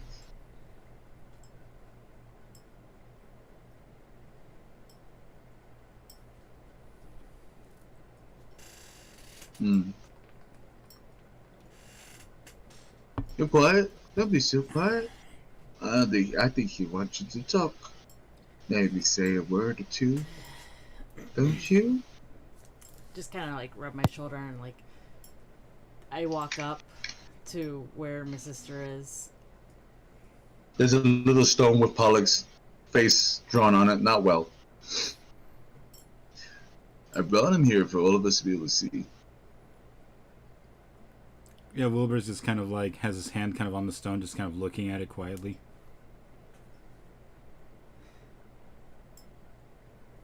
Ronan's beside you. Quiet. Pollock was a really great brother. He was able to stand up for himself and for us, no matter whoever it was that we needed defending from.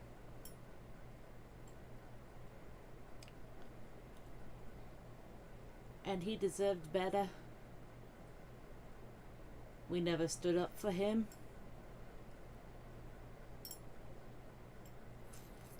I'm sorry, Pollock.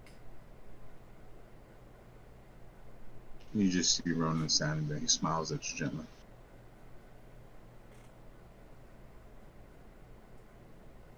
He wouldn't have wanted it any other way. He's an idiot. Most good people are.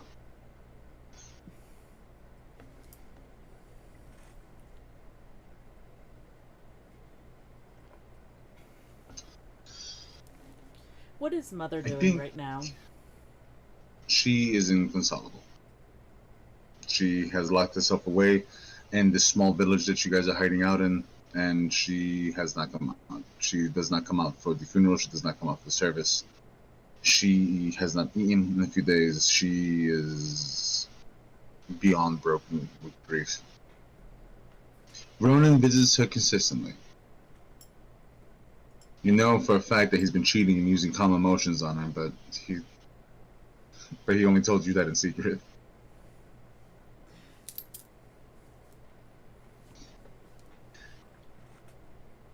You see Gord come up to the stone. I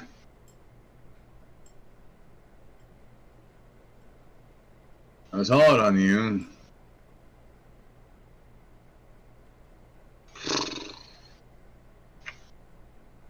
Should have shown more kindness. You deserve that, my boy.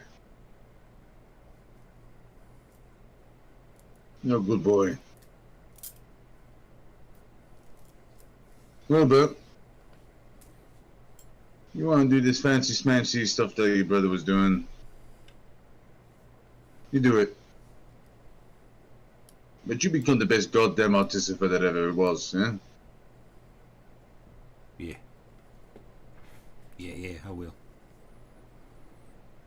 When the time comes, we'll all get together again. We'll kill that bitch.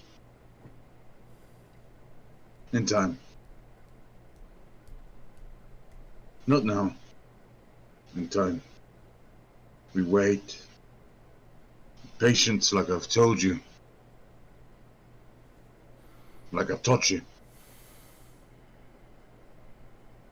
And stop acting like I don't know you're seeing that man. I have been. And I'm gonna marry him. I know. I want to say that my knees are trembling right now. I'm 8 foot tall and like 300 pounds, and I'm trembling. He is shorter than you. And he walks up to you, his belly hits you before he does. He hands you a little box. Take it. Take it. I reach out and I grab it. Open it. I open it. Beautiful emerald ring.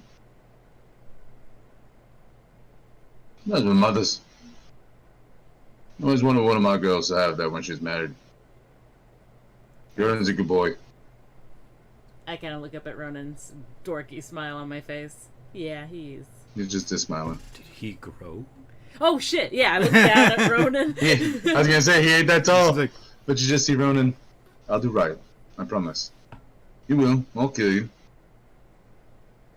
Just, yeah. I think that'd be nice. A wedding. Yeah. Later. Mother's not well. Not yet. Give her some time. Sorry for being hard. You get more with honey than you do with vinegar.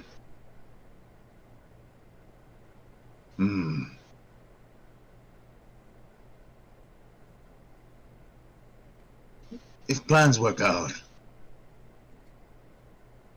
you'll see. You'll see. I'll make this right. so what's the plan? I've got a shipment of something coming in.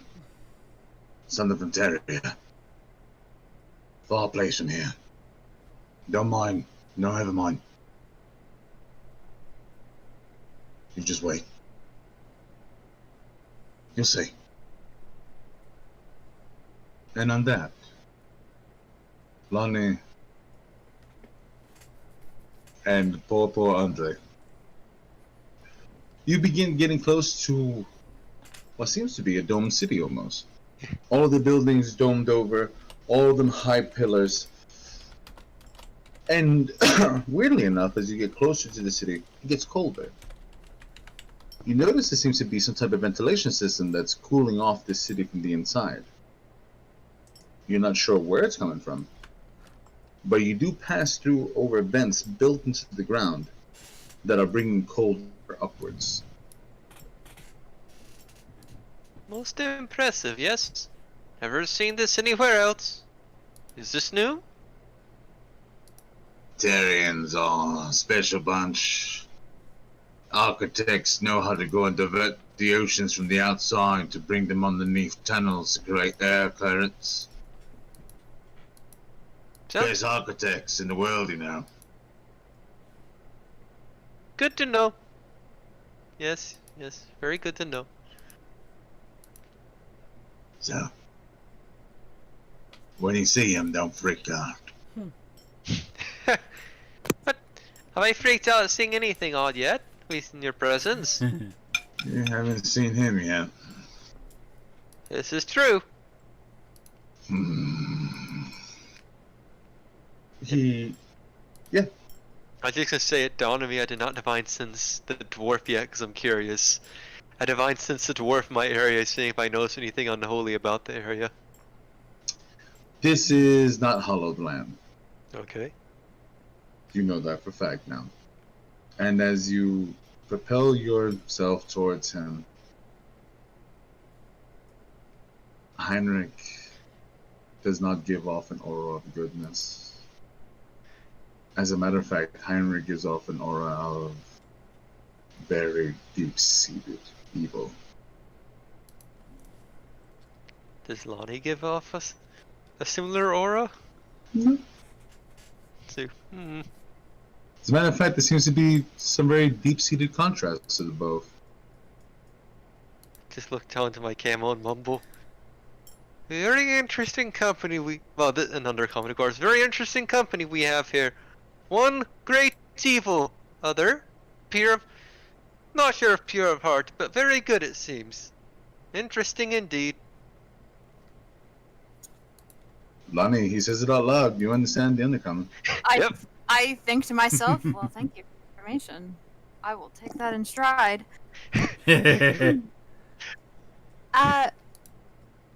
Question for the DM. Do I know what an Umber Hulk is? Have I ever been around one? You've seen them before from far away. You've never encountered one directly. But you know that Okay. they're large and they're insects. You're not just sure what the hell they are, but you know of them. Usually when they're together in the Underdark, they're in big groups, so you try to give them their little leeway. Bit of a wide berth. I forgot A little bit of a wide berth. Yeah. And you do make it to the center of the town, and there's a very large purple tent. And you see that there's tons of people now. Some of the pale, bald-headed slaves. You see there's lots of olive-skinned gentlemen. Everyone walking around now. Scimitars on the side, short swords. There's a variety of weapons here. But you do see there are men walking around with a falcon symbol on their chests, with a bit of oomph to themselves that they carry. And you see that the slaves do not look at them in the eyes as they walk past. Andre, you see the same. As these men walk past, they quickly bow their heads. And you notice, from time to time, they seem to almost be playing a game with them, to see if they can catch someone looking at their way. But the slaves are quick. The whole time, from the time that we started to enter, like as soon as we could see it on the horizon, I want to be making note of any kind of escape routes. Roll a perception check for me with advantage, since you've been taking a look through for the past hour. I'm sorry, I meant to say so as soon as we walked in. Up. It's okay. No worries. Perception? Yes, sorry. Yes, with advantage, please.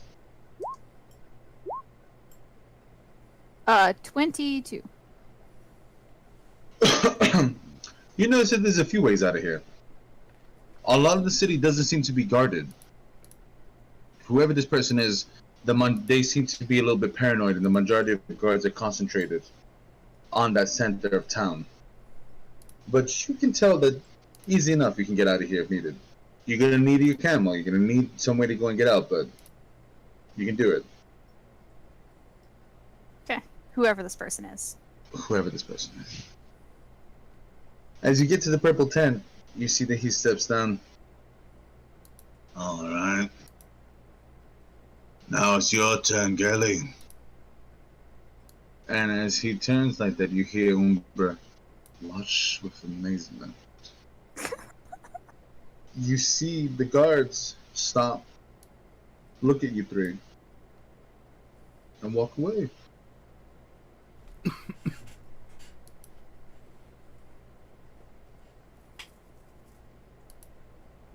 Huh.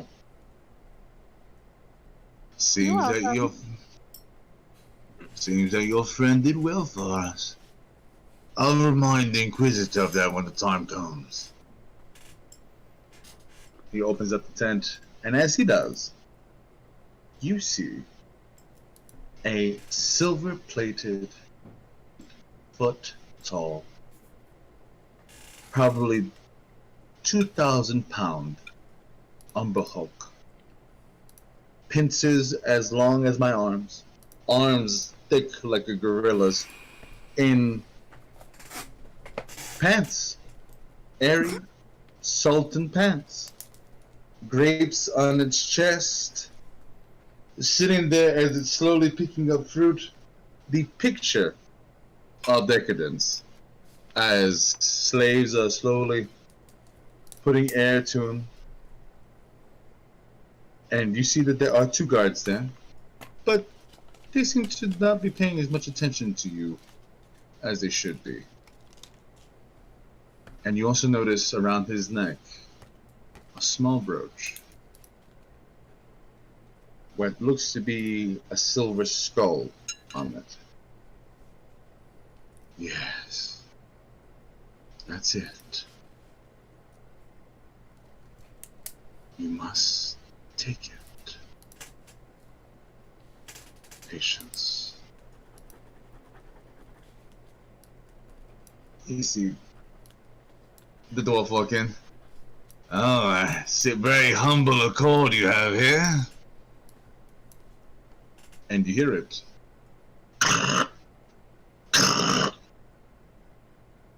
Lord Click-Clack. Click-Clack. Click-Clack. These are my compatriots. We're here on behest of the Inquisitor. Click-Clack. It starts to stand up, and it takes this large section as it begins to just move itself up like that. And you hear Umbro. Oh, that's very large.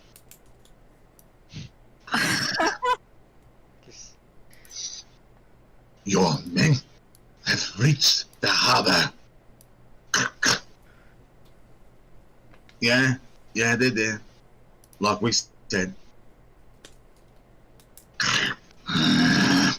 Its eyes, almost hypnotic in these large, bug-like eyes.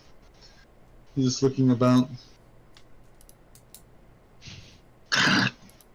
You come armored? You come weapons? Of course. We come armored. Yes, Lord Click-Clack, we have your weapons with us as well. Good.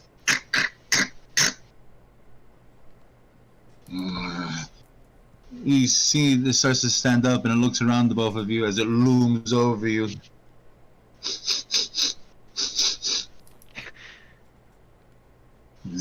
Snow Paladin. And he goes over to Andre. Yeah, this one's Paladin.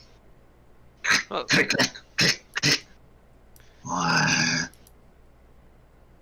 Oh, you can smell that, can you?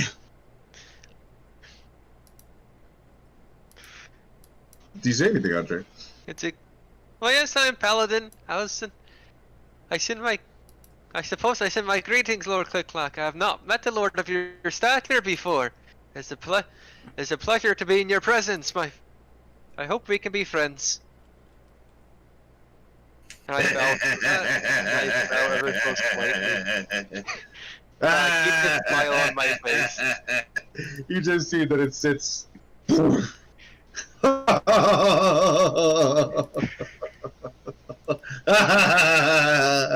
It's not that fucking funny. You just see it stop. The pincers moving as the mouth continues to speak. Not that funny. We drink before fights. You see Heinrich. Sure. The Inquisitor brings you this. He knows of your... You see again his voice changes as he's speaking to this Umber Hulk. The Inquisitor has brought you this gift. Please. And you see it's a large red bottle. You see the Umber Hulk. As the servants come up, they bring 4 cups. He begins to go and pour. We know of your predilection towards certain vices, and the Lord Inquisitor is here to give you a great gift. Inquisitor. Soon to be king. Soon to be king. As he begins to pour, he hands one to all of you. You see Click Clack just grab the bottle instead of the cup. To war. To war, Lord Click Clack. And he takes a swig. What do you two do? Heinrich takes a swig. Click clack. Do you wait to see?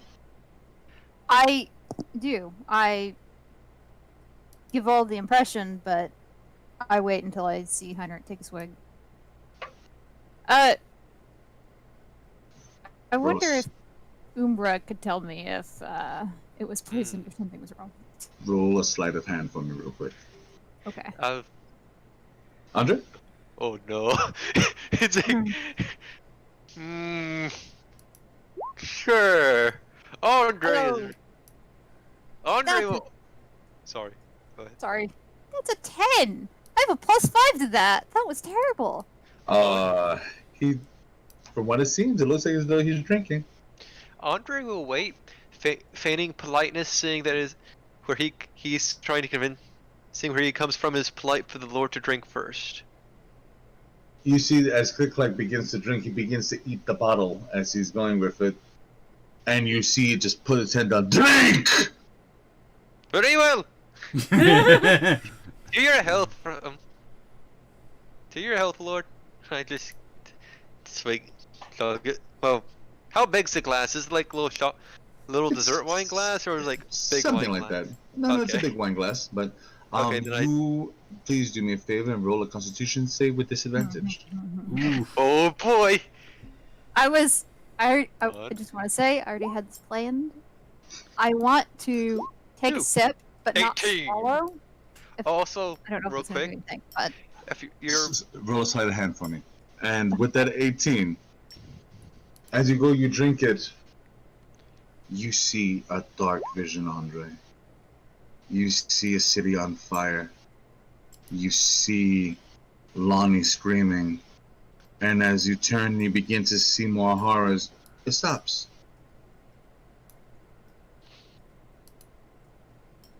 Just what stops. kind of drink was such? I've never had such a thing. Gave me strange visions. Is that common side effect of drinking this beverage? As soon as you say that, Andre, Lonnie, I you rolled a sleight 9. roll 19 for sleight of hand. Yes. You're able to hold it in your mouth as you. As you put it back in. As Andre just starts laughing. You see, as you do that, Heinrich just puts the bottle down, and he puts the cup down. He's staring at the Umber Hulk. You have any idea how difficult it is to find the poison to kill something your size? Mm-hmm. But it gives you visions? And you see him turn. That was foolish. You should have just drunk the goddamn poison. Roll initiative, Lonnie and Andre, please. Oh boy. Oh. Andre is red. Out of curiosity, since he said the others were in plate mail and such, would Andre be in his chainmail for this, or would he just not have his armor on? Wasn't sure in this scenario. No, I would say that you would have your chainmail on. Okay. Good. You're gonna need it. You're gonna need it. I rolled a 2. Andre is not ready. I rolled a 17. Further to that conversation, Is Lonnie wearing her leather armor? That's probably not as bad in the heat as. No, you definitely have your leather armor on, yeah. Okay. Okay. Also, a fact real quick. So, say again? I was just gonna say, since Lonnie's if she stays within 10 feet of me, due to my aura, she gets +5 on her saving throws. As long as I'm conscious. If that ever comes up, that's something to note, I suppose. All right. And you guys might just need that. Lonnie, you are first, and as you realize what this dwarf just said, you see him turn to you. Foolish girl. As you hear now, he's not even paying attention to the Umber Hulk as it begins to scratch at its own throat, scratching, breaking the plate as it says, and it just begins to fall to the ground. No! It seems to be having horrific delusions as it's there now. Can I ask, what are the slaves and the guards doing? As you start to look around, the slaves start to run, and the guards begin to attack the slaves. That's fair. No, it's not. Well, Yeah. yeah. That's what's Yeah. happening. It's fair. I, There's two guards. player, should have expected that. Well, how far away from the Umber Hulk am I? Oh, he's literally about 10 feet away from you. Okay. And what part of his body is the brooch on? Want to say it again? What part of his body is the brooch on? It's literally around his neck. Okay, so the part that's currently being scratched at with pincers. Okay. Does he look like he's in his death throes, or does he look like he's Not going yet. to attack us? Not yet. He's on this ride though. He's not, and he ain't coming back from it. From what it looks like, he's getting hit hard at the moment. Okay. Choices. Do I attack the dwarf, who is definitely not a dwarf, in my opinion? Or do I go for the brooch? If I go towards the Umber Hulk, I'm going to get attack of opportunity from the dwarf, right? You would be entering his into his circle. So yeah. Wait, that's how it is, right? In 5th edition. Nope. It's That's when a you need it. 3.5 edition. I guess I'm so sorry. Yeah, No, it's you, pretty- Would I? Only for you. How possible do I think it would be to like be able to use my sword to cut the brooch off of his clothing, or like cut his clothing to get the brooch? you had to get a little bit closer, but not much. You pretty much just have to move like 5 feet to him, and you can get to it. Okay. I'm gonna do that. I'm gonna try to move towards the Umber Hulk and have both of my swords in my hand, and try to like cut the brooch off of the Umber Hulk. All right. If you'd be so kind, make an attack roll for me. 1 or 3? What? Probably 1.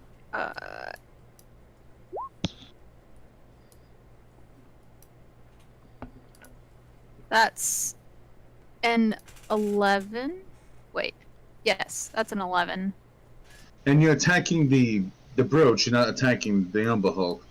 I'm not meaning to attack the Umber Hulk. Yeah. I'm meaning to cut the brooch off of his clothing. You'll have to roll a little bit high. As you go hit, you see that the cans keep on getting into the way, but you notice that you got close. Okay. I actually can attack 3 times. So should I go ahead for the other 2 attacks? Yeah. Okay.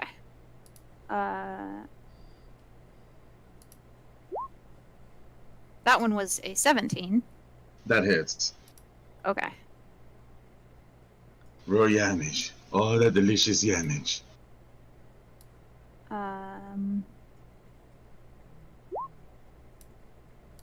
The damage was 4. All right. You see that you hit it, but it's still on his neck. It's gonna take probably one more. The last attack was an 18 to hit. Nice. Hits. 7 piercing damage.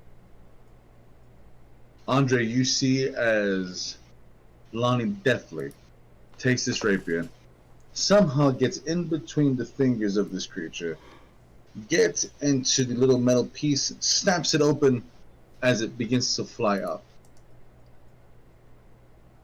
Now, Andre, it is actually your turn. The Umber Hulk is there losing its mind as the Paladin, or at least what you think, is there. What you got going on? Based on his dark aura, it's fairly certain he wasn't a paladin, but question. Based on how much, from Andre's perspective, since it's specified as poison of some kind, does Andre think he has enough power in his lay on hands to help cure or mitigate some of it toward the Umber Hulk, so it could be of use, or owe him a favor later on, perhaps? From Andre's perspective, does he think that could potentially work based on how much it's lashing out? For what it is, there's really no way to go and know unless you tried. You've never seen a poison like this, at least nothing that strong. Get it. It's like Andre's would do Andre things. Says the brooch midair currently are just on the ground. The idea, and the brooch is in the air. This is happening right now. Okay. What you're going on. I guess I would attempt to grab the brooch, or we get it towards Lonnie? Lonnie rather than the dwarf. In case things go south, at least she gets what she wants. All right, roll a acrobatics or an athletics for me, whichever one you want to go and use. Athletics. Let's see. 12. You see, as you go to grab it, the brooch goes right down, and if you have another action, you can try to grab it with your other hand. I only have one action unless you allow it. Look, that was a bonus action. I'll let you bonus action and try to grab it again, or try to like smack it to her. Okay, would that be athletics again? Athletics or acrobatics, or whichever one you want to use. Okay. Could I justify an attack roll by saying I would be using my shield to like try a wider swipe towards her for a better chance of hitting it? Sure. In this case, I'll just be using the equivalent of an unarmed strike, I suppose. Yep. 24. Nice. Lonnie, you see as this strange individual goes to pull his hand, and he goes quick, but the brooch literally goes right between his fingers, and he definitely takes his other arm with that shield, slaps it this way, and it's literally coming right at you. And as the brooch lands like square center in your chest, you now look up as you grab your hand to it, and you see the dwarf's face begin to, and its body begin to contort. And as it does, it starts to get a little bit taller as its whole body just starts to and as it does this little dance for you, you notice it is a creature rather tall, blue pale skin, large red eyes, and you hear a whisper in your mind, doppelganger.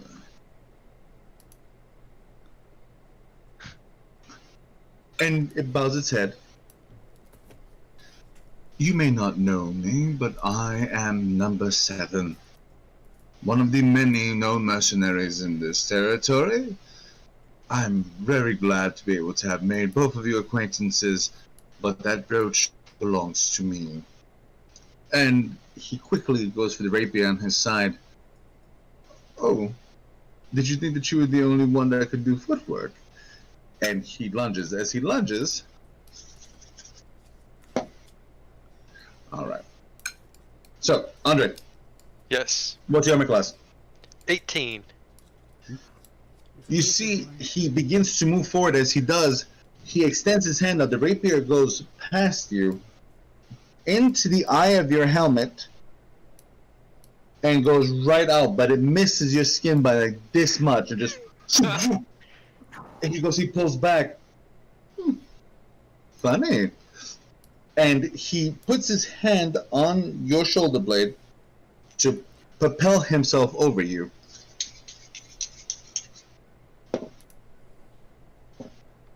All right, Lonnie, what's your armor class?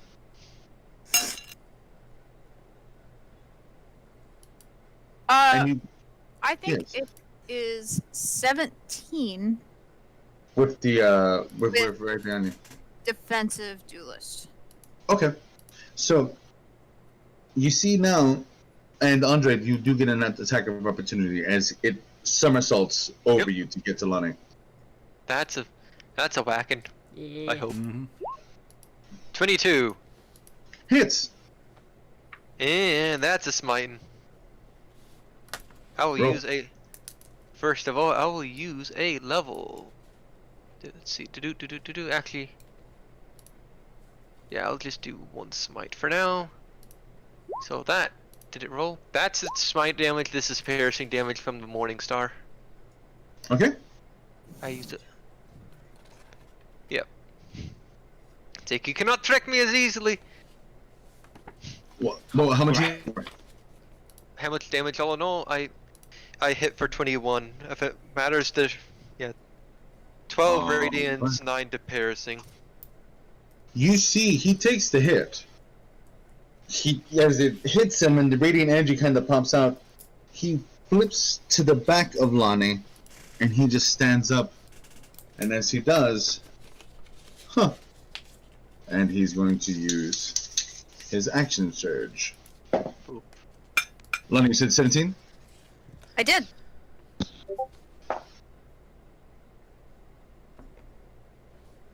Give me 1 sec. So, as he flips over you, you see that he maneuvers again, and he's going to go for a disarm. If you would be so kind as to roll a dexterity save for me, please. With a +5 because of Yep. But they're Ooh, within with 10 the feet of me. +5, that's right. They're within 10 feet of me. Andre is helpful. that's a 9. Oh. Oh, Andre +5, tried. that's a 9. That was Andre tried. you see that she has it firm in her hand, and you just hear, and it hits the wrist, and it falls, and with that other action, he scoops it up into the tip of the rapier, and he slides it down onto the hilt. Oh, too bad, so sad. You really thought that you were just going to come in here and just go and take this right out from our hands, didn't you?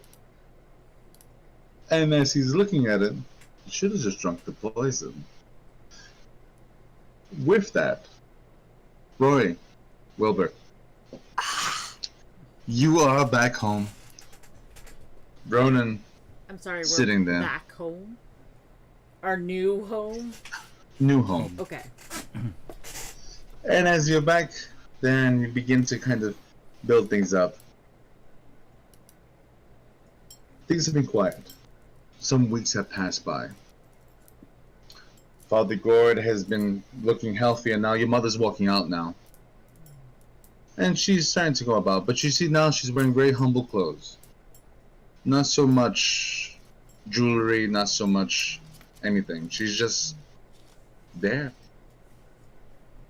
She's talking quietly to herself. Mumbles a lot. Not as vibrant as she was. She sits a lot with the rock with Pollock's face on it. As silly as it looks.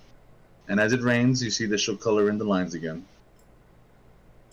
Your sister, the weirdo that she is, she puts little flowers on the top of it. And to make sure that you always look handsome with your flowers.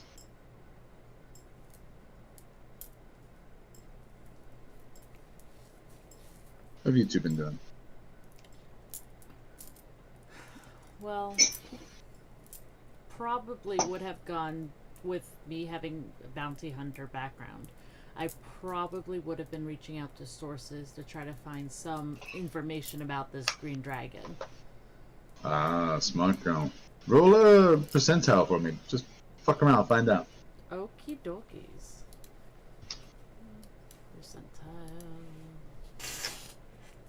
Percentile. 2d10s. Oh, that's it. Oh, we have a D1. It's a 1d100. Hmm? Guys, we have one of those. That's awesome. Yeah. That would be a 62. Takes a minute, but you get a hit. Oddly enough, you get a hit from number. Number 1. You know, when things are so friendly. Yeah. Ronan Wilbur. What? We need to go see the number 1. He comes to you. Oh, he comes to us? Oh, even better. As a matter of fact, you wake up in the morning and you see that one's outside, just smoking a cigarette. Gray hair on his face, but right to the side. I would definitely head out. Are there any other numbers that I can see before leaving? Just one. Okay. Yeah, obviously I join you. Yeah, I would grab Ronan and Wilbur first. You see, he's actually sitting kind of close to where Pollock is. Just sitting there. Walk over. Yeah, Wilbur, as usual, with these sorts of things, since he doesn't fully trust one, he hangs back a few feet.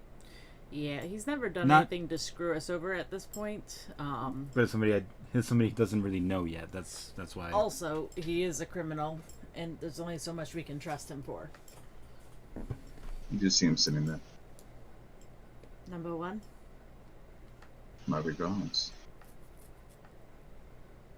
And my condolences for whatever it's worth. You don't mean it, don't worry about it.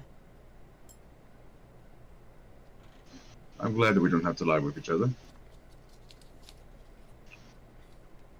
So, you made a powerful enemy. Hopefully that doesn't lead to a chain of common things that happen in the future. It'd be strange if we just became enemies later on in life, wouldn't it? I would not want to be your enemy. That's for sure. No, you wouldn't. Same. What you got? You see, he pulls out an envelope and he hands it to you. I don't It's open not it. cheap. But this is where it hides out. You'll need an army if you're going to do this properly. Well, where? That thing won't go down easy. Well, where? It's an ancient green dragon. As he's opening the envelope, I don't want it to fucking go down easy. I kind of look over at you, seeing what it is. You've noticed that usually he's gotten a little better, but there's little flashes of anger from him sometimes.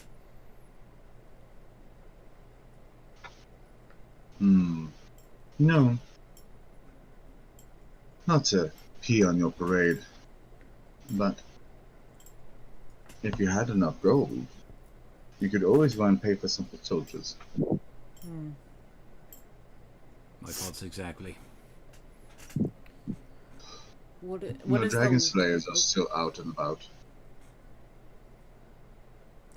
What does the letter say, DM? It's a location. It's a map. It's coordinates. Do we notice anything about it? What region it is in, and It's far from here. This thing doesn't live here. It's well guarded. It has paramilitary troops that walk about it. But its horde is there.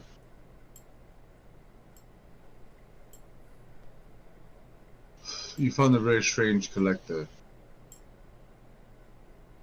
It likes artifacts. what's its name? Zelenaya. Or the Green Death. Huh, In its native language. so friendly.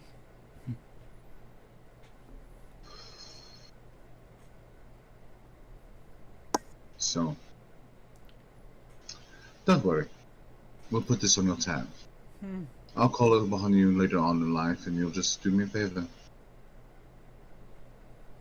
That's what we agreed on.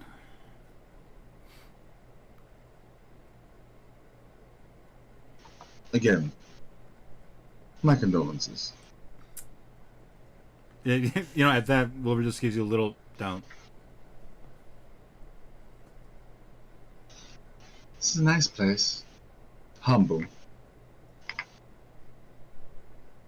Not like the mansion. I like the mansion more.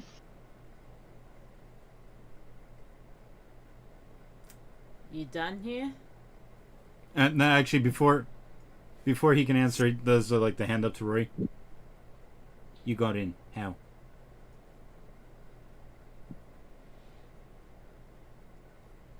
He's that toothy smile that you know so well.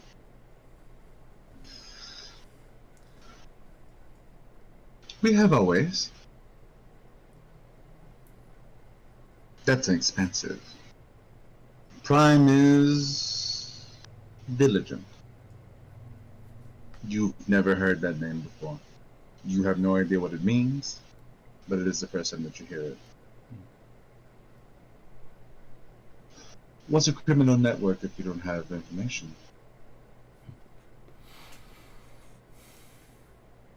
Why are you helping us? Because you owe me a favor.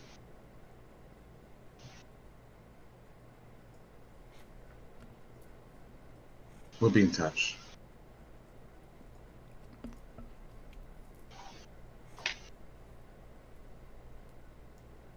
Don't say anything and I'll let him leave. That's the thing. Wilbur's kind of giving you a side eye. Don't. If you talk, he'll keep talking. Yep. And as he goes to go turn, I feel sometimes that destiny finds a way of bringing people together. You know that. Destiny, Mother Earth, same difference. Congratulations on your marriage.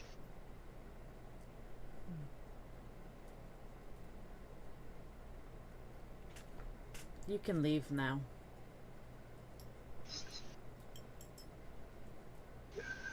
Take care, Rory. Wilbur. And he just hums himself. Blood and shadow, fire and wind, blood and shadow. He walks off. Lonnie, it's your action. Well, I'm going to give this guy something to remember me by. Here we go. Here we go.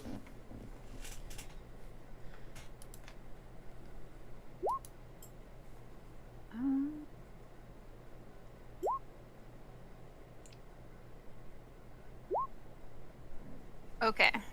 That All is right. a 13, which I imagine does not hit. It does not. As you lunge forward to him, he deftly maneuvers out of the way. Try harder, try harder. 18. That hits. 4 points of Just damage. barely. You see that you get a little snippet on his arm. Oh. Do you get another one? 25. Yeah. That hits. That's a natural 19. 11 points of damage. Now you actually catch him on the side of his face. Oh. I give him a wink. Oh.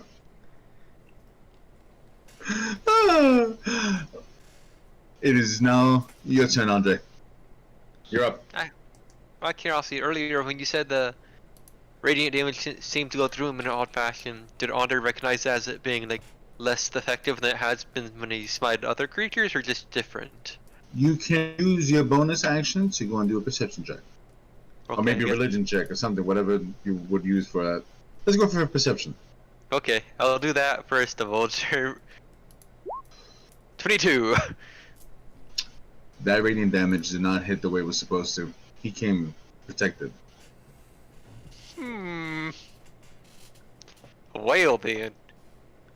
Somebody had a battle plan before he came into this. Okay, if that's the case, then... Actually, he said, is the Lord Click-Clack or whatever, is he still thrashing about? So he kind of Still thrashing about, but not as much. Now it's more... Okay. I'll attempt to go aid him, as in I will, being unsure how much poison it is, I will pump all 35 points of lay on hands into him. Oh, For snap. every 5 points, it could potentially neutralize a poison, depending on what. Doesn't specify if it matters how much poison in him. There But you he found me funny. Aces. I will help him. go. Am I in danger? Maybe. As you reach out, you see Lonnie as Andre puts his hands onto this umber hole. A small prayer escaping his lips. As the umber hole begins to look strong again for a moment. You know what?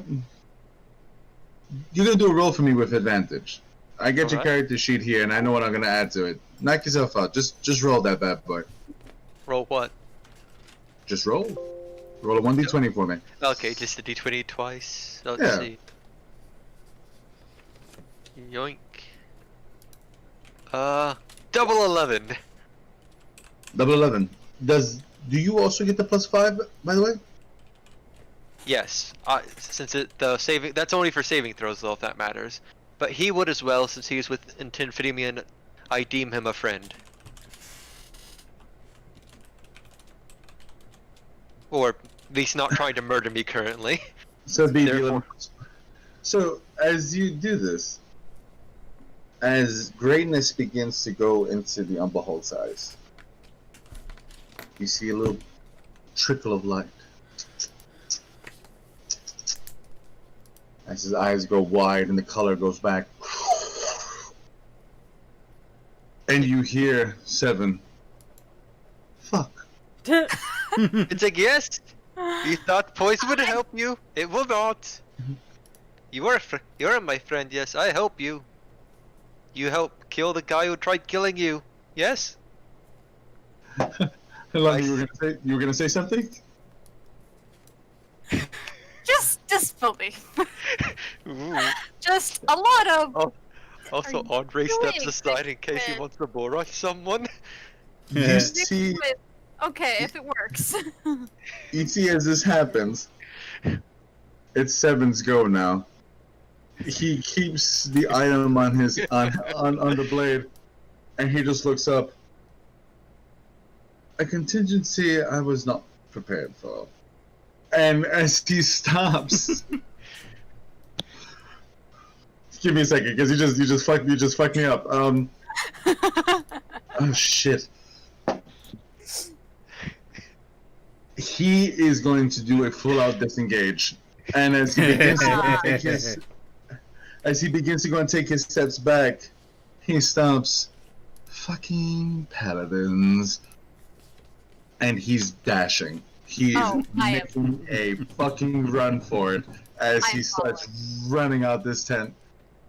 The Umber Hulk will go now. Wait, do I get an attack of opportunity on him? No, he disengaged. He does have the ability to disengage without provoking. Okay. As Click Clack begins to, its feet digging into the ground, you hear it. I would like all of you to go and roll a will DC with your +5. Well, mine, thankfully. Oh, I'm sorry. Oh. A what? A what? Wisdom. Wisdom. Wisdom. Yeah. Wisdom. Okay. Mine's Don't 5 you is. get a +5? Mine's only built in. Wait, is this a save or? Yes, this is save. I'm sorry. Okay. So You rolled a 10 then. Wisdom I rolled save. 10. With +5? I rolled. I actually Oh, rolled a natural 1. Ooh, all right. I rolled a So- 23. I'm fine, I think. So Lonnie, you've never seen something like this before. As you see its mouth open up like that, You are shaken. You are frightened. Or Does was that? Paladins have something for fear never been that effects? close to an Everhold before. Now, actually, Andre, do you have? Does your aura stop her from being frightened? Let me double check. You gained. Nope. That's a different paladin. Not me. Lonnie, for the first time in a long time, you know fear. And you haven't felt that in a long time. But whatever this thing is, this monstrosity is terrifying to you as it begins to, as it almost seems to grow larger in your presence. And you just hear it, the tent itself moving with the roar. And Andre smile from side to side. Yes, we are friends. You must do what you must do, Lord. Now, My intention is to run after that doppelganger as soon as possible anyway, and that just hurries it. you know what? You being frightened, you would want to get away from down Bahok any which way. So, what is your speed, by the way? 30. Okay, so you actually do have the same speed as our friend. Roll an athletics check. Let's go. It's going to be opposing athletics check. So let's go and see just how close you get to our doppelganger friend. Athletics, not acrobatics? How are you doing these acrobatics for me? Explain to me how long you're using that.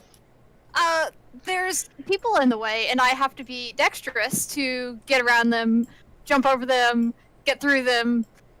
All right, sure. I have a +5 to acrobatics and a +0 for athletics. Go for it. Go for it. Use the acrobatics. Fair. That's a 15. All right. You actually, as you see the doppelganger trying to move around people, it's quick. It's deft in its movements. But you're terrified. Nothing is going to go and keep you here by this thing. And as everyone's skirting around, you manage to go and pull one of the slaves to the side like that. And right as you do, you're right behind the doppelganger. Like, right there on him. What do you do? Can I grab for the brooch? It'd be opposed strength checks. Oh god. Go Okay. for it. Oh, geez. It's just regular strength. Regular strength. Oh, that's a 7. Don't feel bad, I rolled a 1. Audrey's plan is all Let's coming do- together. Fuck me. Okay. So, as you...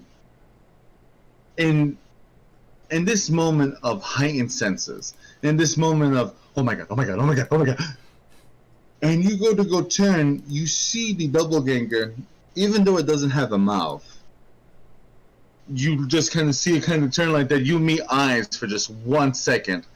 As you dodge into it, you kind of get your elbow into its face a little bit, and you snatch it right off of its rapier. And you just hear it, fuck! So, do you have? I would imagine this is your full action, correct? I mean, if I can run away from him towards the nearest camel. You can begin to. You can begin to. Thanks, All Alan. right. As you snatch it, you see that he turns, and sadly he's frightened as well. Okay, I'm gonna roll real quick to see where he's gonna go. Oh no. Just cut his losses and run? That sounds like a great idea. He should just cut his losses and run. As you snatch it, you see him turn, and he just stands there. And as he's standing there, you go turn back. Just another slave running to the outside.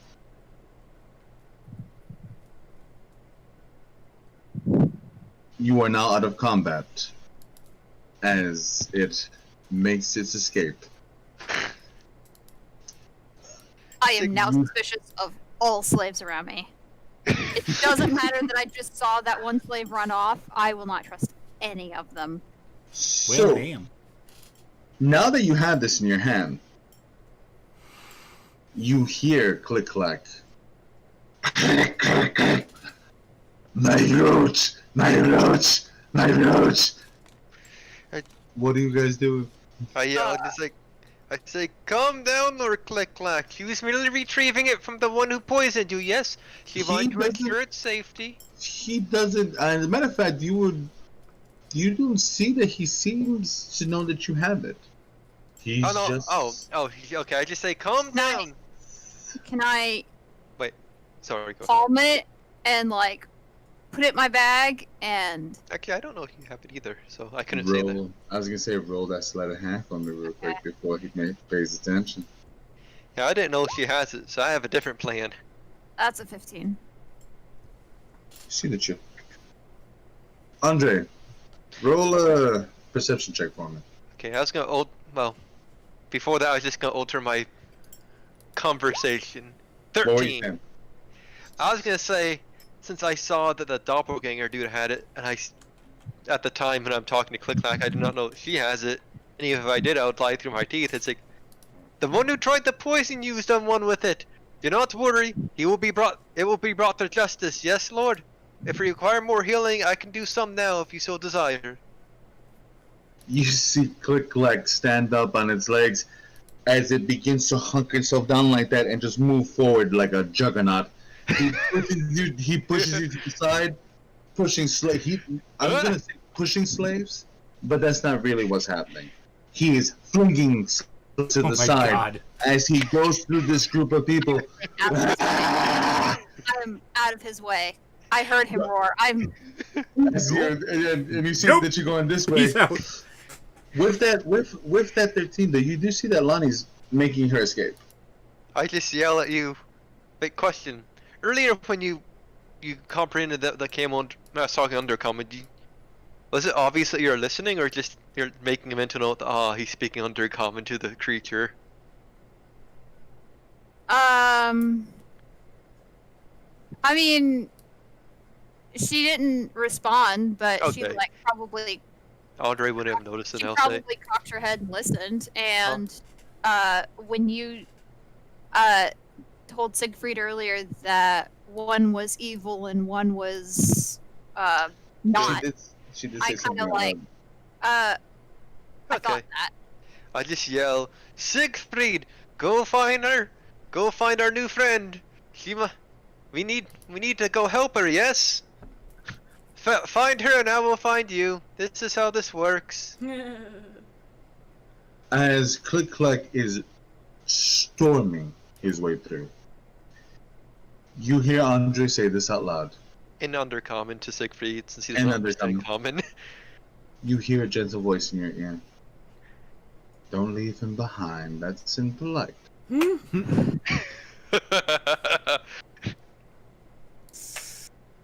He helps. Right. He did. Helped. And you turn like that, and as you do, you see this damn camel bursting through this group of people as it makes its way towards Andre. Now, what do both of you do as Click Clack is now losing its mind, flinging people up and out of this tent? It is time to leave, yes. If I would rather not, whatever the poison did, I saw a burning city and you dead on the streets. I'd rather that not happen. And undercommon, I reply, "It's time to leave. Let's go." Yes, yes. As you two mount the steed and begin to make your escape, you Do see the not tent. trust any slaves. You see the tent begin to move around now as you get out of it. The tent collapsing in and of itself, and you hear the roar again, and you just see guards everywhere. But you also start to hear. What was noise? I think that's him running. Was that catapult And and as trebuchet? I Turn think back. that's our distraction. Oh no. And as you turn back, you start seeing humongous fireballs come falling out of the sky. Just Andre. I'm gonna try to Yes. be directing him one of the escape routes that's easy that I noticed that takes us basically as far away from people and slaves and guards and out of the city. Smart for you for checking beforehand. Andre, you have 3 riding checks.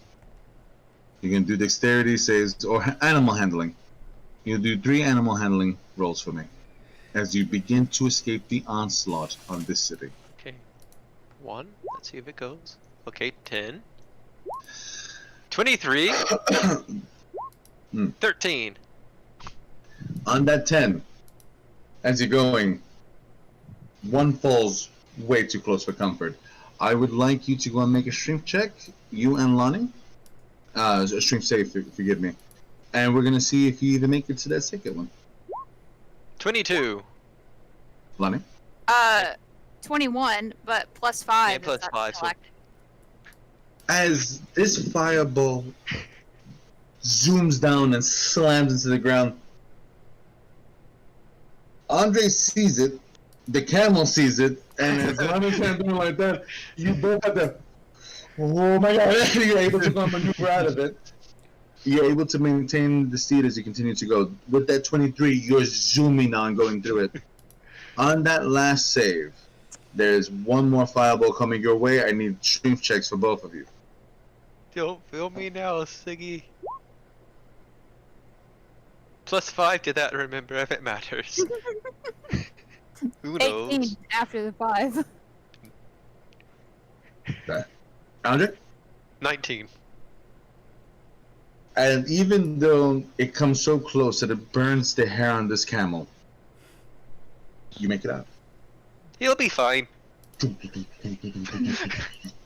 Fire You makes notice now, as the city begins to be surrounded, there's hundreds of them. There are hundreds of them. And they are hitting the city with everything they got. You didn't know that they had siege weapons here. You did not know that they had came this well prepared. But you begin to realize that group in the beginning was on purpose. This distraction was to make them think that they weren't ready for this type of combat. And they were wrong. They hit this city like a plague as you make your way to the harbor. And you just hear Umbra.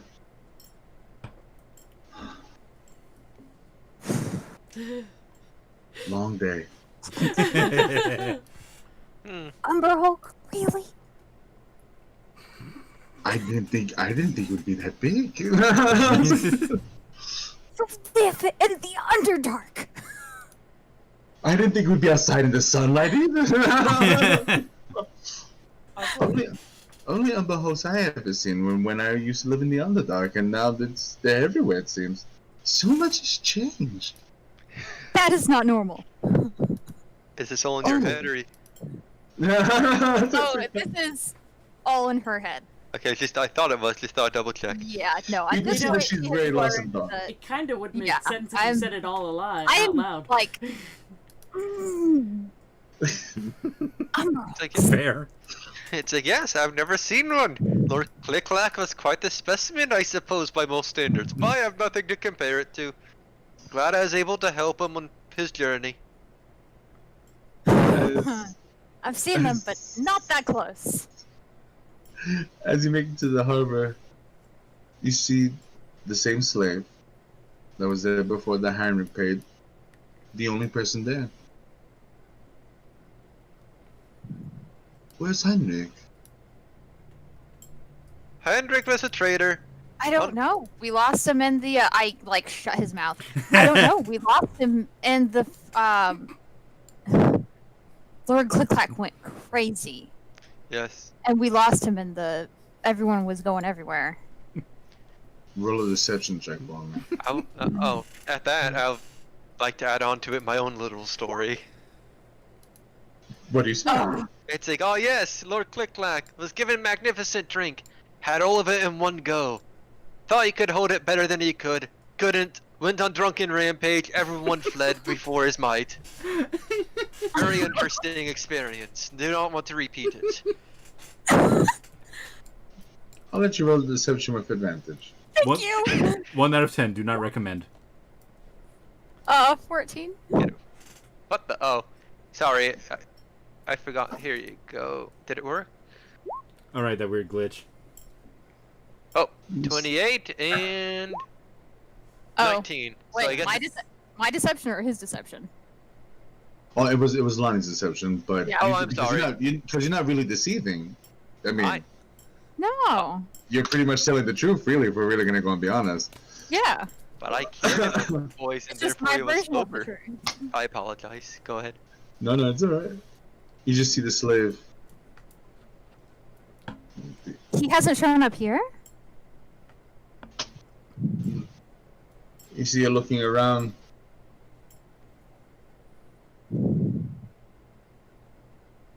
We agreed to meet back here as soon as we were finished.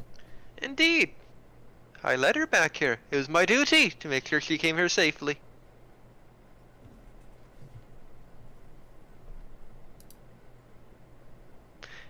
How close is this slave? I don't Come have on. anything as pretty as a platinum. Wait, Slave's about 10 feet from you. I'd have. Oh, this is the camel dude, right? Mm-hmm. Okay, I was thinking it was just the guy borrowing from the ship. I guess I quickly. Due to earlier experience, I divine sense him, seeing if he gives off an aura of good or evil, if anyone at all. Evil as fuck. I'm just like, There you "Ah, I'm sorry. He told us. He said that he would be paying you. He did not give us his. He did not give us his finances. Did not think it was a good idea giving it to new people. Roll a deception with disadvantage, please. Oh, I wish I could keep the roll I had. That's okay. So 1 and 2. So 24 is my disadvantage.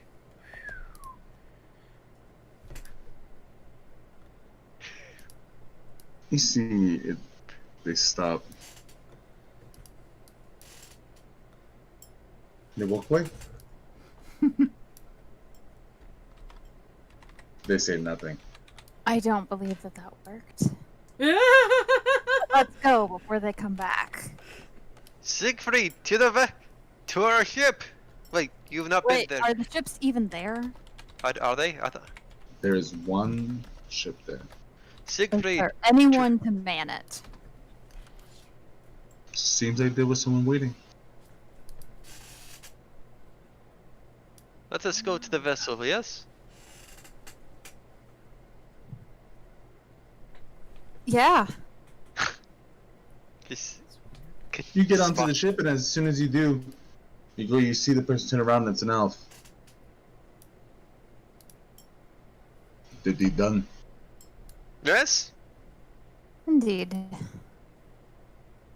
Hmm. In spectacular fashion. He begins to have the boat go forward. Is it though, Gaz? Is it though? I have no idea what he's talking about. I'm just saying sure, so he won't potentially stab me at the moment. With that, you do make it back to the mainland. Takes a few days, but you get there. Umbra warns you from early on that this will be our departure. And tell our friends to be careful. But they're quiet. Tell you nothing else. Bring me the brooch, please. You know I will. So, Andre, as you make it to the mainland, betrayed by the Grand Inquisitor and his men. I betrayed the betrayer. It is all even. I don't say that out loud. This is my mental thought process to justify it. At some point, I asked him, what in the world were you doing with those guys? No idea. Call came out, said they'd say they requested me. I went. No, not quite sure why. Thought it would be interesting. That it was. Interesting was one word for it. When you, yeah, but generally in situations like that where there are ones who are not so lucky, he had the one a unique experience of being chased down by, what was it that you called it? An Umbra Hulk. Umbra Hulk. Yes, that. I've never seen that one so I've never seen one of those things, or a creature so angry, so willing to hunt something down, such as the Betrayer. Umbra Hulks are like that. Noted. Umber Hulks are like that. Tell him we'll meet again. We owe him a favor. Well, I'm sure we'll meet again. And if we do, I suppose I'll have to owe you a favor. Well, I'm sure the pleasure of traveling with you or whoever we see in the future will be the favor enough in its own. Number. For your trustworthy for now, it seems, because you'd not try stabbing me and leaving me for dead. Wouldn't it be? You'd be one of the first ones who tried not to do that. Many times has that happened before. They have all it has all ended poorly for the others. You are good. Well, I generally only attack if I'm, sorry. I generally only attack to defend. Fortune does favor the odd. And on that, you part ways. A weirdness that you'll remember for a long time. As Andre takes his way over into the world again, contemplating that he was used by a group of people that supposedly were good. Lonnie bringing her brooch to wherever her master was at the time. Wilbur and Rory. The location of Zelenaya is yours. The information is there, and one day you will be strong enough to pay it a visit and avenge Pollock. Thank you everyone for spending the evening with us, and thank you for being part of this memory lane that we've gone down. And Grim, thank you so much for taking the time to come and audition with us and have fun with us tonight. Yes. Here's a blast. Hope you all enjoyed Andre.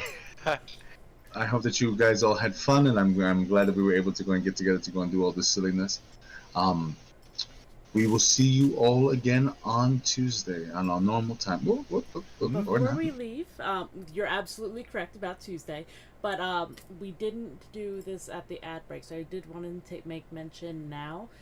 Be sure to drop into our Discord server. We do have a giveaway going on right now, Iris and the Giant, valued at $17.99 normally. It is a free giveaway raffle, so if you're interested in winning a copy of this, a free Steam code copy, go to our stream Discord giveaway section and press that little react emoji for your chance to win this game.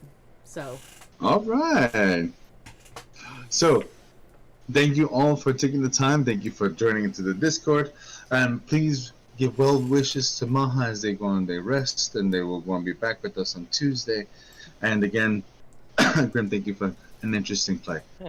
And again, I appreciate you all. Fun. Wash your hands, protect yourselves, and we will see you again on Tuesday. Good night, everybody. bye. Bye. Bye. Take us out.